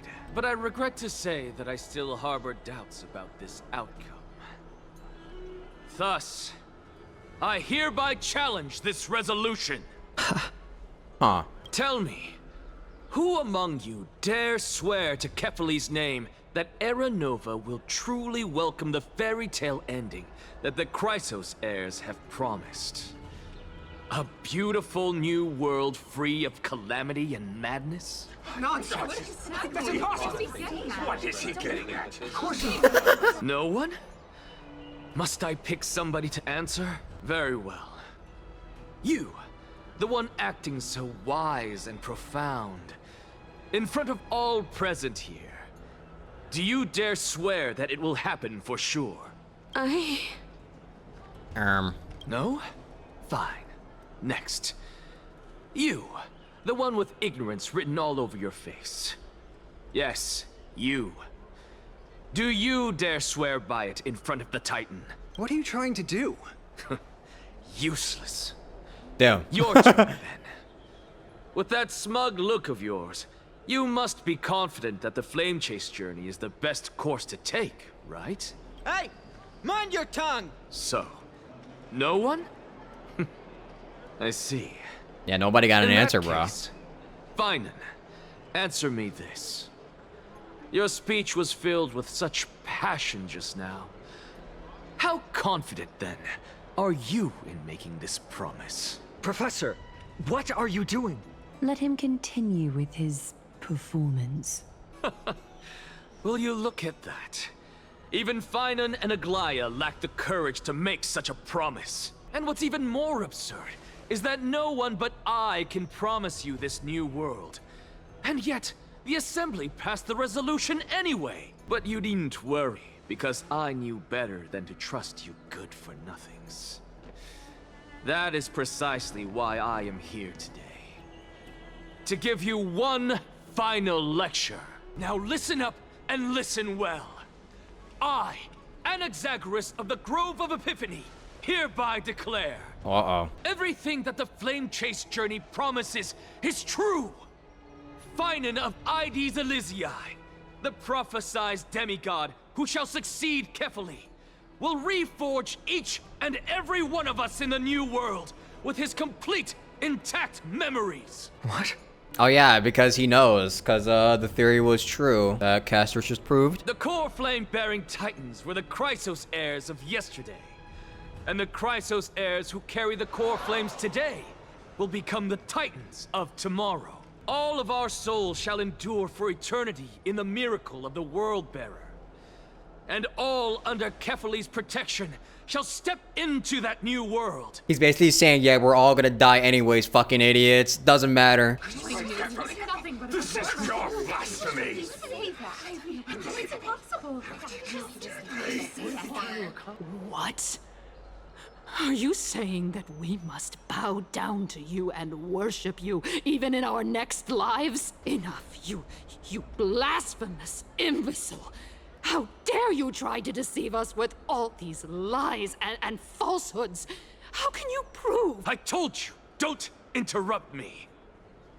But since you've asked, I shall be kind and indulge you. My statements are based on my experiments on the divine body of Kefali themselves. You heard me correctly, everyone. With the tacit approval of Kindness and the Council of Elders, I fused my soul with the god through alchemy and learned the truth behind Era Nova. Yup. What is he talking about? Isn't that pure blasphemy? That's what he does, dude. I, the vile, wretched blasphemer, deserve nothing less than death for my sins. And the Council of Elders, which granted me consent and aided in committing this atrocity, should face punishment alongside me. Ooh. By the gods, even Kindness has betrayed Akuma. Wait, masterful gambit. Wait, he played everyone. I had no knowledge of his transgressions. He did that on his own. The Council of Elders bears no responsibility for his actions. Lord Lygus, as the esteemed Theoros, are you going to simply stand by and allow the Council of Elders to be dragged through the mud? If the accusation is true, I will acknowledge it. If not, my conscience stands unburdened. Lady Kindness, the reputation of the Council of Elders was not built in a day, nor will it be shattered overnight. Repercussions await those who fool the people, and punishment must be meted out on those who abandon their vows. We should respect this beautiful city and her people. Wow. You, Lady Aglaya, the Gold Weaver, I humbly ask that you take on the responsibility of overseeing this judgment in the name of the fairness of Talantin and the justice of Kefali. Considering the circumstances, and in accordance with Akima's codex, as the only demigod among us, you shall rightfully wield this authority. The honor is mine to bear. How is this permitted? They can't let this happen. Somebody do something. This is how we're supposed to go. Elders and citizens, silence, if you please. Oh, here she goes. Anaxagoras of the Grove of Epiphany has made his statement clear. As per Akima's codex, I request all present citizens to stand with me in exercising the right of judgment. First, Elder Kindness of Akima and Lygus the Theoros stand accused of neglecting their duties and abusing the law, leading to the egregious blasphemy against a god. In the names of Talantin and Kefali, Akima is to form a committee before the 7th action hour to conduct an investigation and disclose the findings to the public for subsequent judgment. Yes! That's what we deserve! Agreed! Curse you! Now, concerning Anaxagoras of the Grove of Epiphany, he has confessed to grave blasphemy against Kefali. In the names of Talantin and Kefali, the accused must be allowed to hear the people's voice prior to the execution, for a chance at a reduced sentence and possible pardon. Well, that was a lot quieter. Oh. Let him die! Let him die! Let him die! Let him die! Damn. Professor. Let him die! Let him die! Let him die! Seems like you're finished, buddy. Let him die! Let him die! What decision will you make, Lady Goldweaver? Enough with the hesitation, Aglaya. This is not like you. Let him die! Let him die! Let him die! Jesus Christ, these people are fucking violent. Then, in light of the people's voice, O Talantin on high, may you bring death upon him.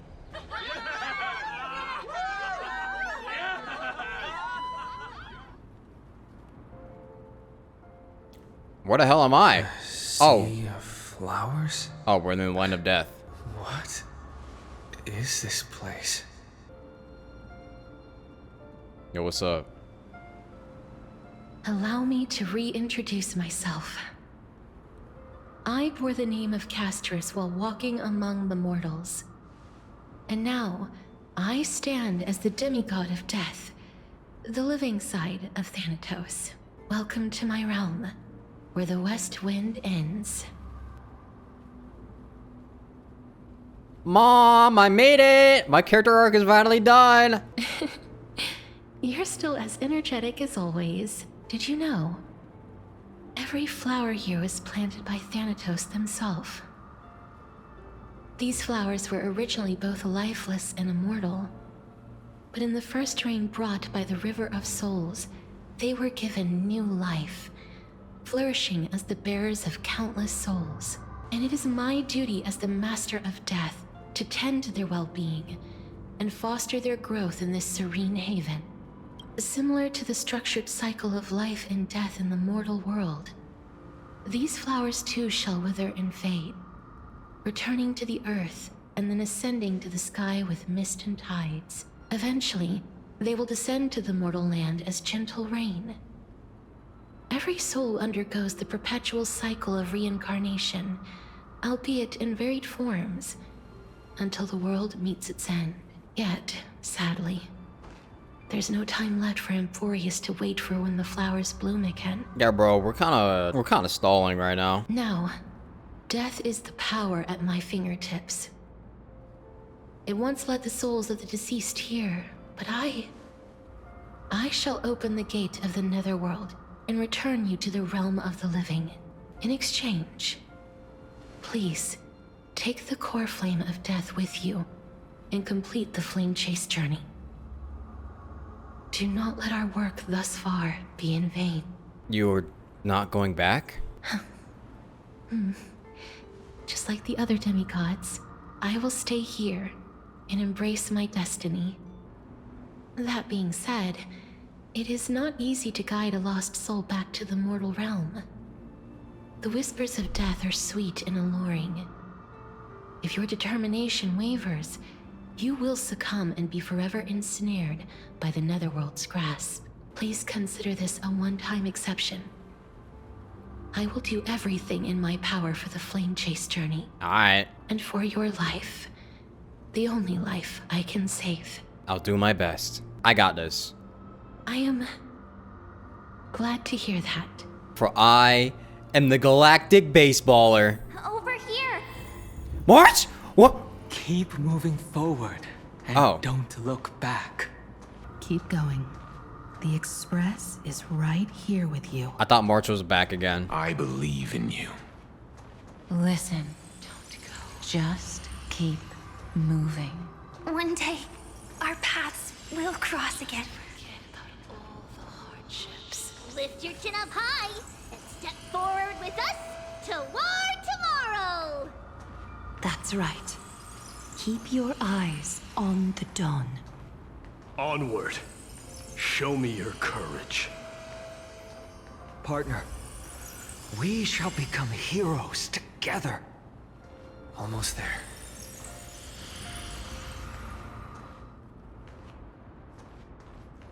Finally.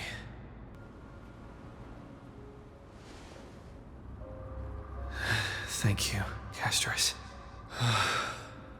Since I've already made it to the end, maybe I can have one last glance at that sea of flowers. No.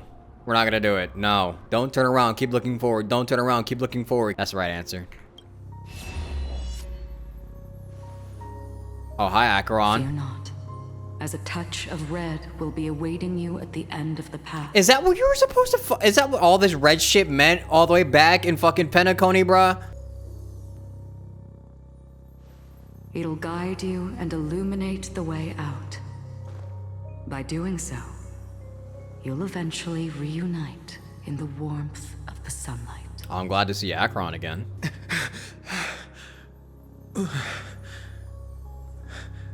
Been a while since we've seen her. What's this?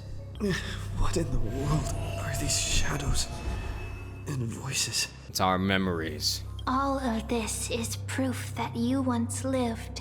Your soul, your memories, the years you've journeyed through, and the path they revealed, leading you back home. So, continue onward. Do not stop moving forward, and do not let her sacrifice and the support of all who have stood by you be in vain. Over here, friend! Hi, ma'am. Take my hand. Let's go home. Let's go home, ma'am. Goodbye, Netherrealm. Hello again, mortal realm. Let the trail blazing continue.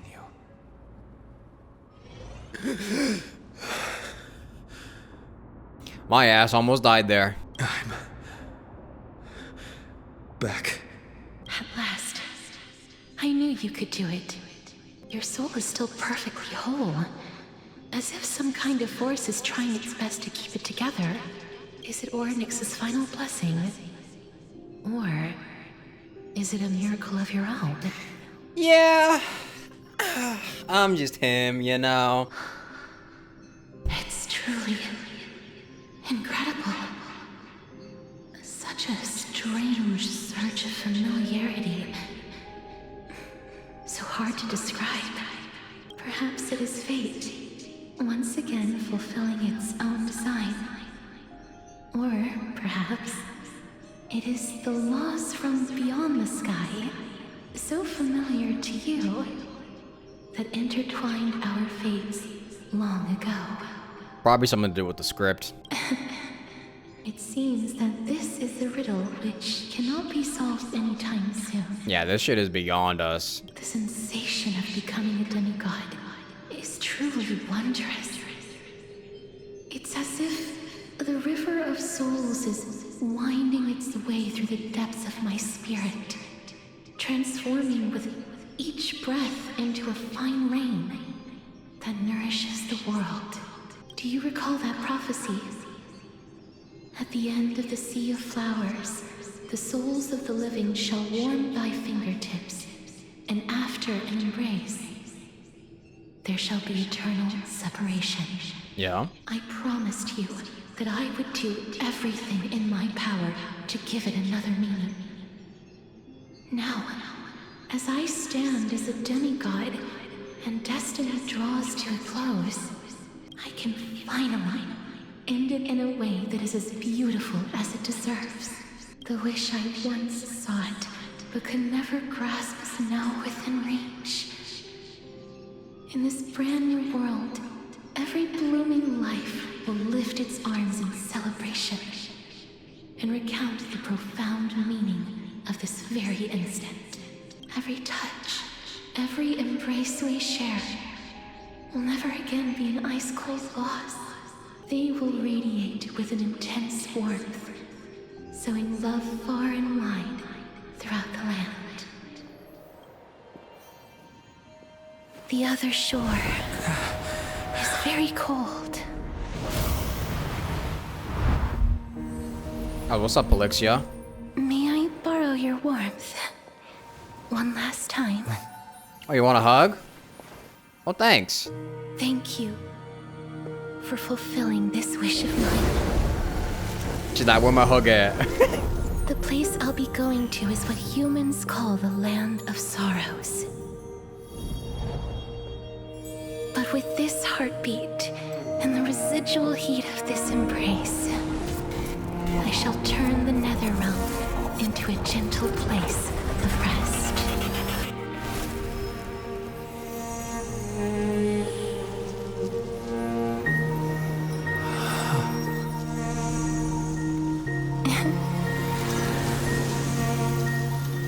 This embrace may be brief, but it's the proof that I once lived. Goodbye, Casterus. Farewell, then. May we reunite in the new world. Goodbye, Casterus. That grand and absurd performance was what you've been seeking your whole life? I gave up everything in search of truth. And it culminated in this very moment. You, on the other hand, performed as I expected. You did not hesitate when you saw the chance to attain power. It's as if you... Crave power, like a fly craves rot. Those are your words, not mine. But what you said at the end, did you already know what I had planned for phainon? I may have lost an eye, but my vision is clearer than anyone else. Wait. You've nearly exhausted your humanity. You're no different from my current state as a walking corpse. He said, I may only got one eye, but my vision 2020. That's true. I've long since burned to ash over the past 1,000 years. Only he is capable of unleashing a raging fire that rivals our final great enemy, Aquila. So, this is our last chance. How about we let go of the bad blood between us? May I resonate with your core flame, Aglaya? Please do. That's impossible. To persist with your soul thinned to such an extent. You're insane. Just as you fight to lug your corpse onward to complete your unfinished goals, I have my own reasons for doing this. Yeah, I mean, they have been saying that she's been giving up pretty much all of her humanity just to do this. Until phainon grows into his position as the prophesied leader, I must continue to lead everyone on the flame chase journey. I must keep inching forward, even if only as an empty shell. I've long predicted this was the case, but I didn't think you'd already lost so much. How ironic.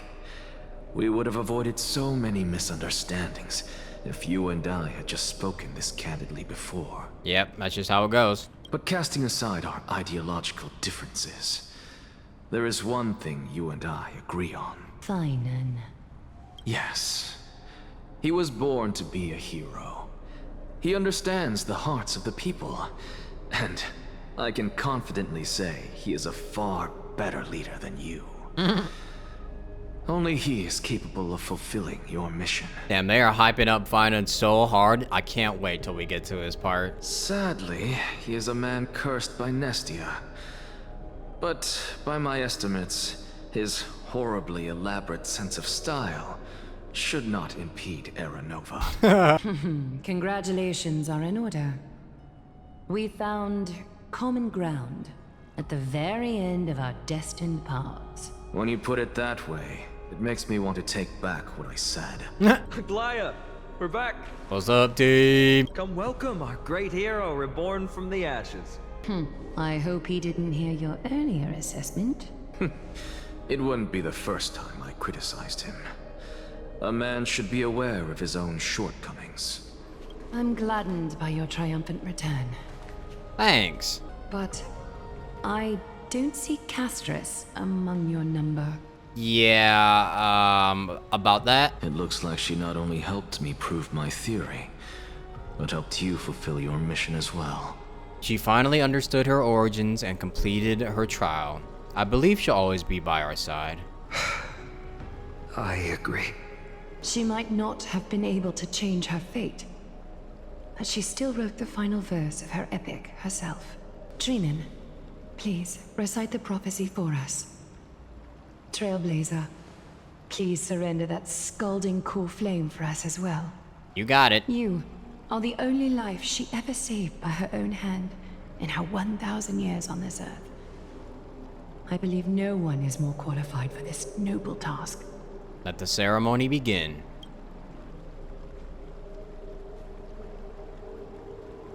O gods who have returned, and gods who are still watching, today we bring you a soul laid bare.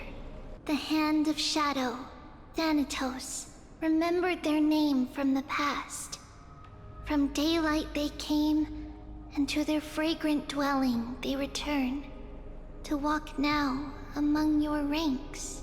And there was one who joined hands with the Titan, a traveler risen from the dead and reborn among mortal kind. He is the everlasting night, and shall now proclaim in his good name, O Majesty of the 12 Titans, pillars of the world, we seek your divinity to mend the rifts of the world. Fill our bodies with blood of gold, till we wither in willing service to the prophecy. Step forward, trailblazer from beyond the sky, and together with us, surrender the core flame and carve their star into the sky. Goodbye, Castris.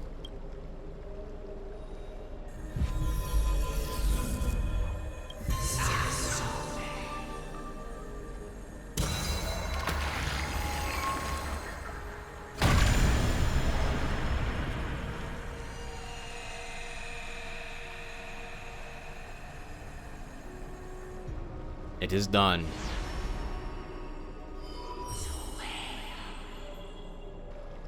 A constellation for death. For life and death, to be more precise. Look! It's... Oh, hi. Is that Castorus? No, it's only a divine echo. I think she's here for the trial.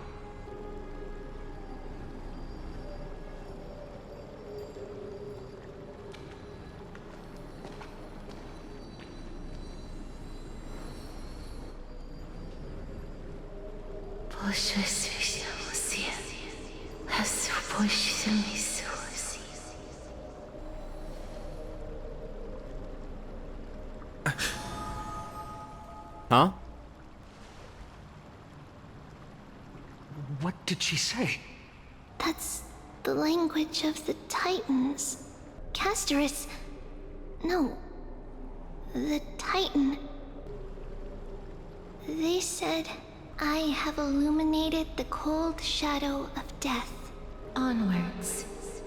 For your path to the future is bright and its flame eternal.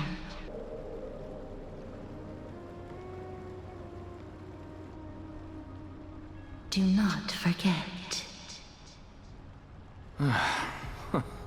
She made quite a scene. I suppose it's my turn now. I won't stop you.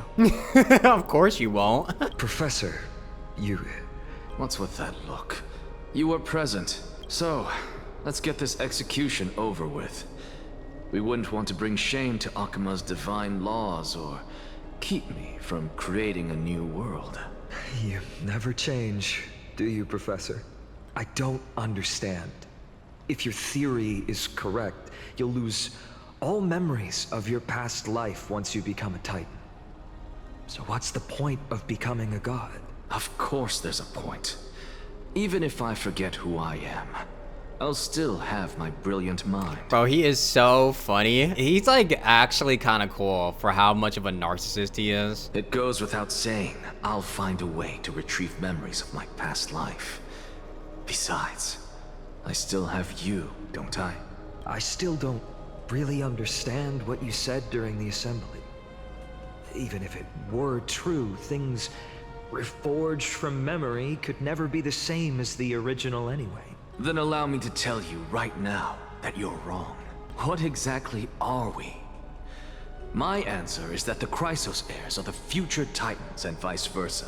Yeah. Of course, this answer only applies to us. So, what are we when it comes to regular mortals? The very essence of the world, our souls, are tiny invisible seeds that hold records of each person's memories of the world.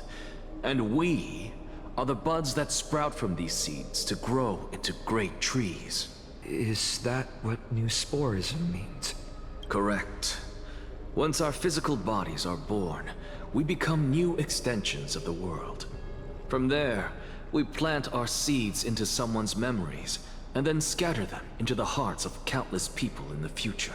Just as seeds are affected by their environment, so too will our appearances differ across memories. But the partial memories we carry will always be the same, because that is just how the world is. To destroy our very existence, one must destroy the world itself. But we have someone who will still live on with his perfect memory. That person is you, child of Kefali. This is what it means to be the world-bearing Titan. So, carry everything of this world and live on. Don't disappoint those most precious to you. Don't disappoint Lady Goldweaver, and especially, don't bring dishonor to my theory. Anaxa, I swear to you, I'll lead everyone to our reunion in the new world. Good. That is all I have to say. Farewell, everyone. May we meet again in the next life. Farewell, great performer. May Circes safeguard your thoughts. May Circes safeguard your thoughts. Are you satisfied, Honorable Titan? Very. I hereby swear I have borne witness. Anaxagoras of the Noose Forests and the Grove of Epiphany has successfully overcome the trial of reason. Thus, I shall confer upon you these words. You shall transcend the peaks of purity and return to corruption and hardship. Oh, so that's a god's prophecy. It sounds like you just rephrased my past, present, and future. Oh, Circes. Is that all you've got? Well, you've already transcended the peaks of purity, and you were never the type to give me any leeway. That is true. But I do still have one question. I knew it. Oh boy. What is it? Maybe we're thinking of the same thing.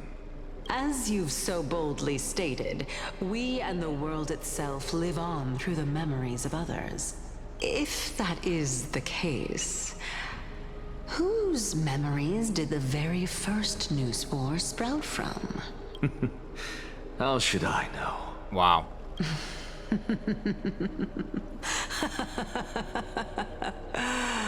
Oh my. But since we are both equally curious, we should allow the children of humanity who come after us to investigate in our stead.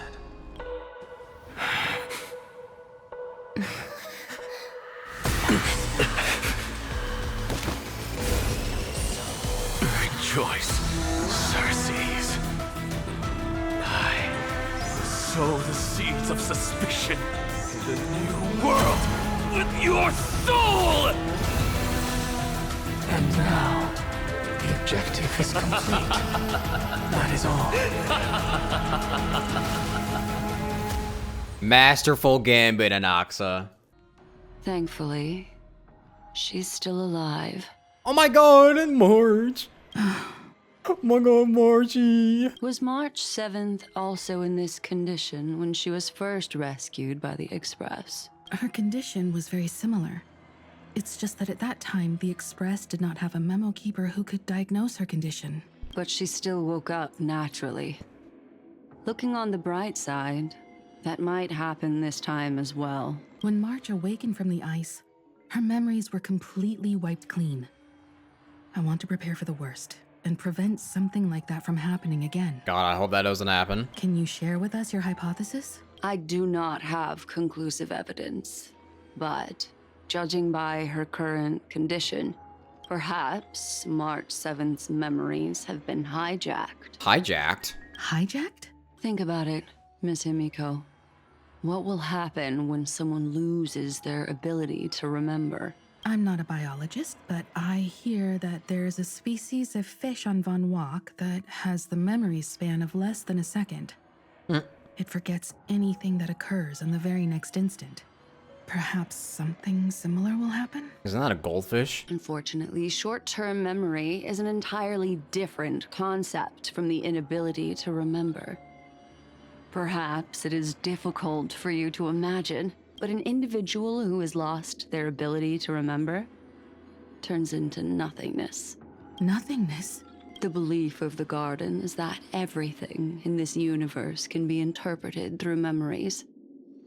This is the driving force behind the continuance of this path.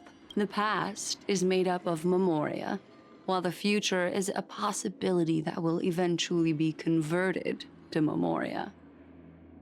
But the present, it doesn't really exist, and it's only an abstract expression. What? Therefore, when a person is affected by the path and loses their ability to remember, their physical form will also be affected. These ice crystals are a manifestation of that. Miss Black Swan, there is one thing that I haven't looked into deeply until now. I'm sorry, I'm not entirely getting it, but... You've guided us to Amphorius, but refused to tell us your true intentions.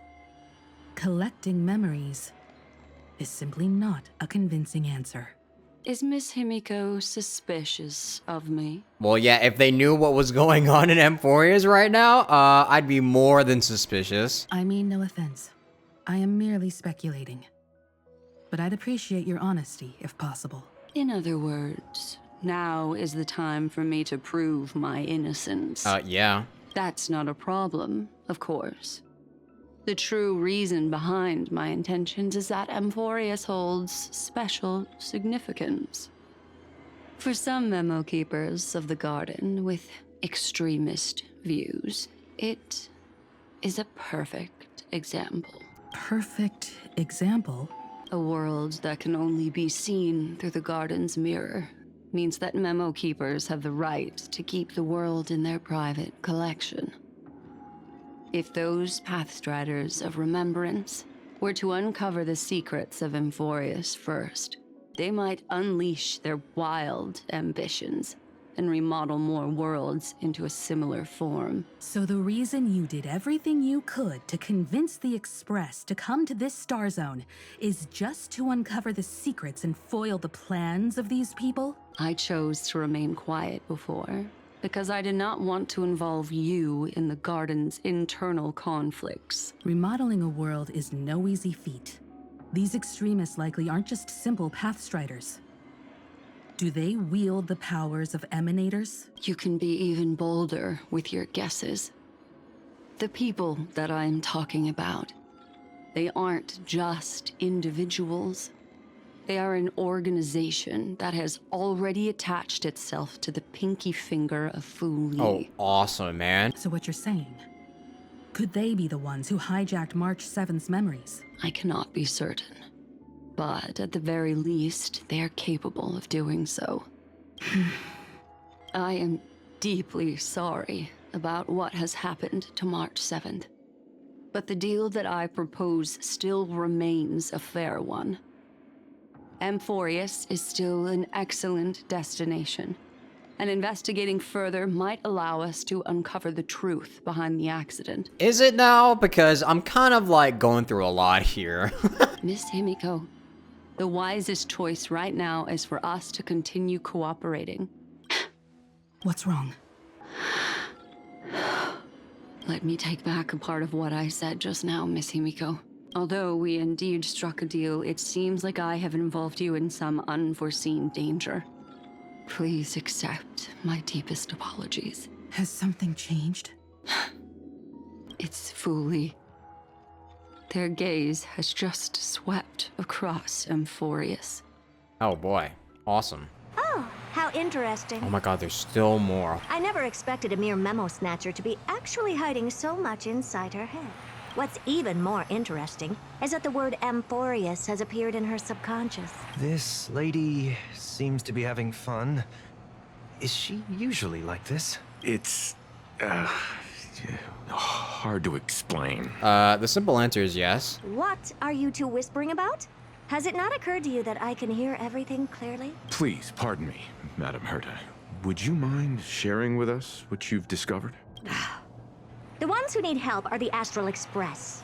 You will have to put up with my methods, even if they are rather unconventional. Let's get back to the topic. By using the fourth mirror, I rummaged through the brain of this memo snatcher and learned a good deal. Not only does this person know of Emphorius, but there are also many memo keepers who are interested in the place. I searched through her consciousness and found the following terms: the Eternal Land, the Rejected Land, and the private collection of the Garden of Recollection.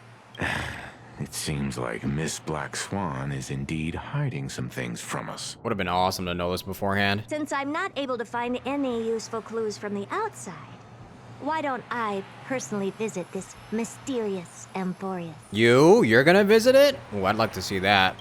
You're planning to head to Emphorius yourself? Yes, but not in the flesh like you all foolishly did. See these Herta mirrors? With them, I can project my data spirit entity to any corner of the cosmos through spatial warps, without even needing to leave my room. Oh, cool. But of course, these corners of the cosmos must be within the coverage zone of inter-astral peace communications. After all, this is collaborative technology. I see. You do seem like the more indoor type. Sunday, choose your words wisely. Although that star zone is not within the network of the IPC, the Express itself can serve as a signal station. Come, give me the astral chart coordinates, then sit back and enjoy the show. All right, now that everything is ready, mirrors, get to work. Oh my god, there's still more. Bro, this quest is incredibly long. Madam, watching you work has been an enlightening experience for me. It's hard to imagine that an outstanding scholar like you could maintain such a relaxed manner most of the time. Your calm and collected nature is truly a trait that I should learn. This brat. Why does everything that comes out of his mouth sound so snarky? First mirror, input the coordinates. You'll be in charge of the spatial warp. As you command, Madam Herda. The preparations are complete. I wish you a pleasant journey ahead. Second mirror, prepare for the thought refraction. There's still some distance from the Astral Express to the Amphoria's celestial body. You're in charge of sending me over. This time, raise the power to the maximum. Don't be stingy. Oh, okay. I won't fail the mission, Madam Herda. Third mirror, you're in charge of generating the data spirit entity. I'm happy to help, Madam Herda. What kind of appearance are you planning to use this time? Good question. Let me think. Forget it. Just use my own appearance. There's no one there that'll recognize me anyway. Yeah, true. As you wish. Fourth mirror, you'll be in charge of... It seems like I have nothing for you. Just stand by and wait for orders. Damn. Standing by again. That's so boring. Next time, can you count down from Warren's death? Preparation of the data spirit entity complete. Thought refraction at max power. Excellent. The first mirror. Let's get going. Have a safe trip, Madam Herta. May your journey yield good results. Coordinates input complete. Preparing to activate spatial warp. Destination, unknown celestial body. Amphorius. Spatial warp countdown. 5, 4, 3, 2, 1. Warp activated. Meow. Oh, so that's Amphorius? Yup. Its appearance is, well, sure is unique. Second mirror, prepare for thought refraction. It's time to send me in. All right, please read the safety protocols carefully.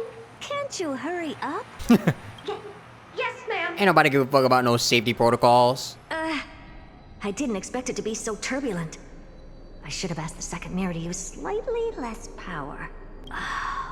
What a magnificent sight. Is this the entrance to Amphorius? Not exactly. Let's see. Perhaps I'll be able to find a way in.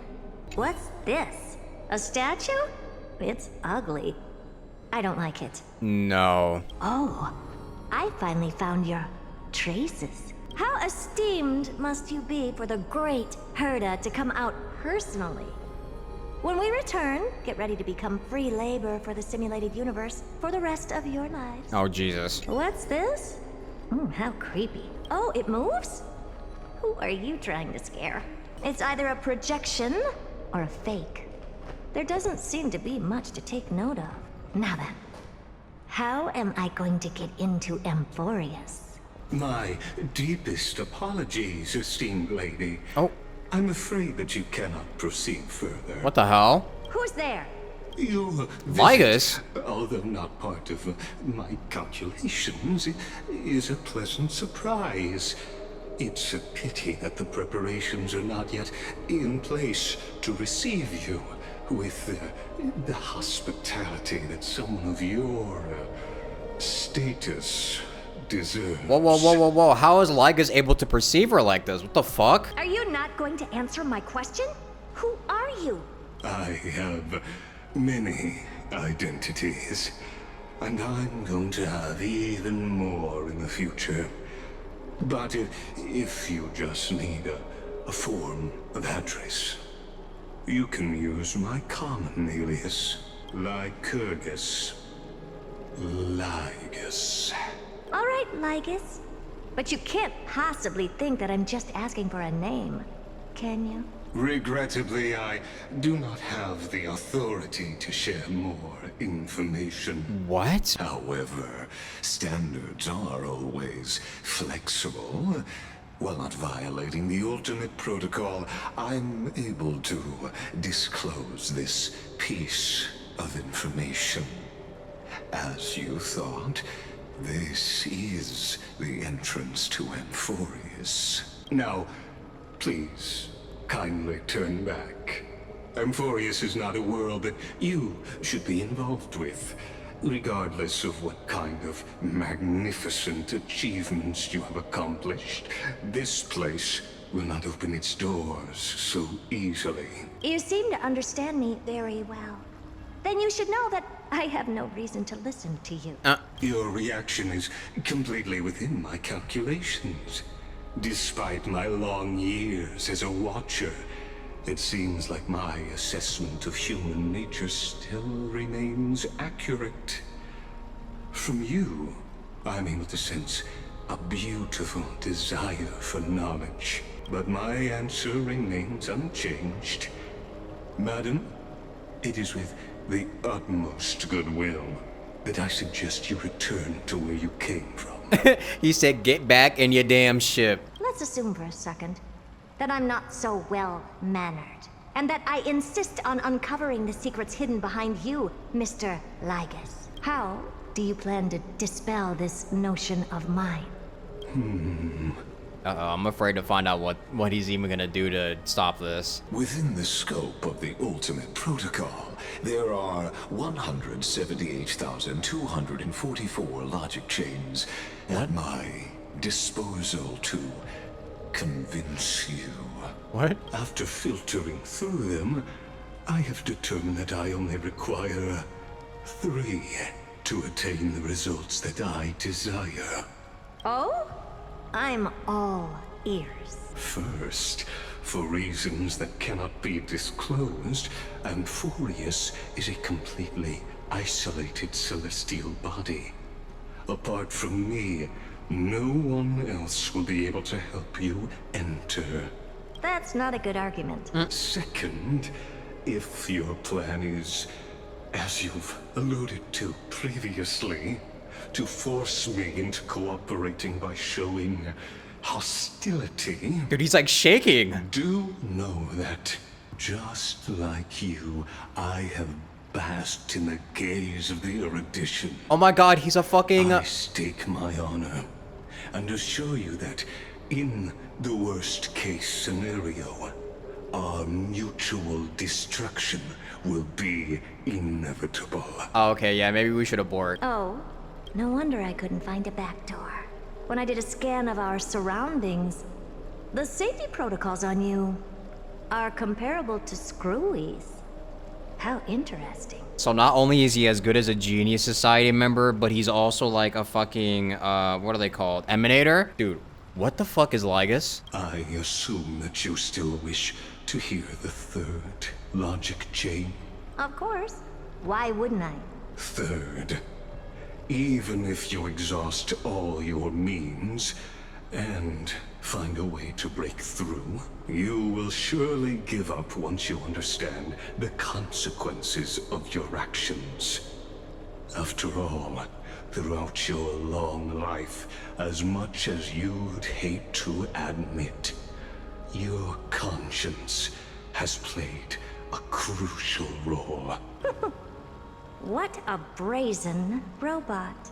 You think that you can actually understand me through your paltry calculations? But since you put it that way, why don't you tell me what these consequences will be? Bro, and she's still going. It concerns the third path that is entangled with Amphorius. A path that you and your friends still very much lack understanding of. The destruction. So, if you ignore my warnings and persist in your ways, you will break the shackles of a Lord Ravager. Oh, awesome. And when that happens, their fury will engulf the cosmos. Oh, awesome. That would be very, very nice to see. Honestly, why didn't he just say that from the start? Because, like, I'm pretty sure anyone would stop anything that they're doing if it meant that the entire universe would be engulfed in flames from a Lord Ravager.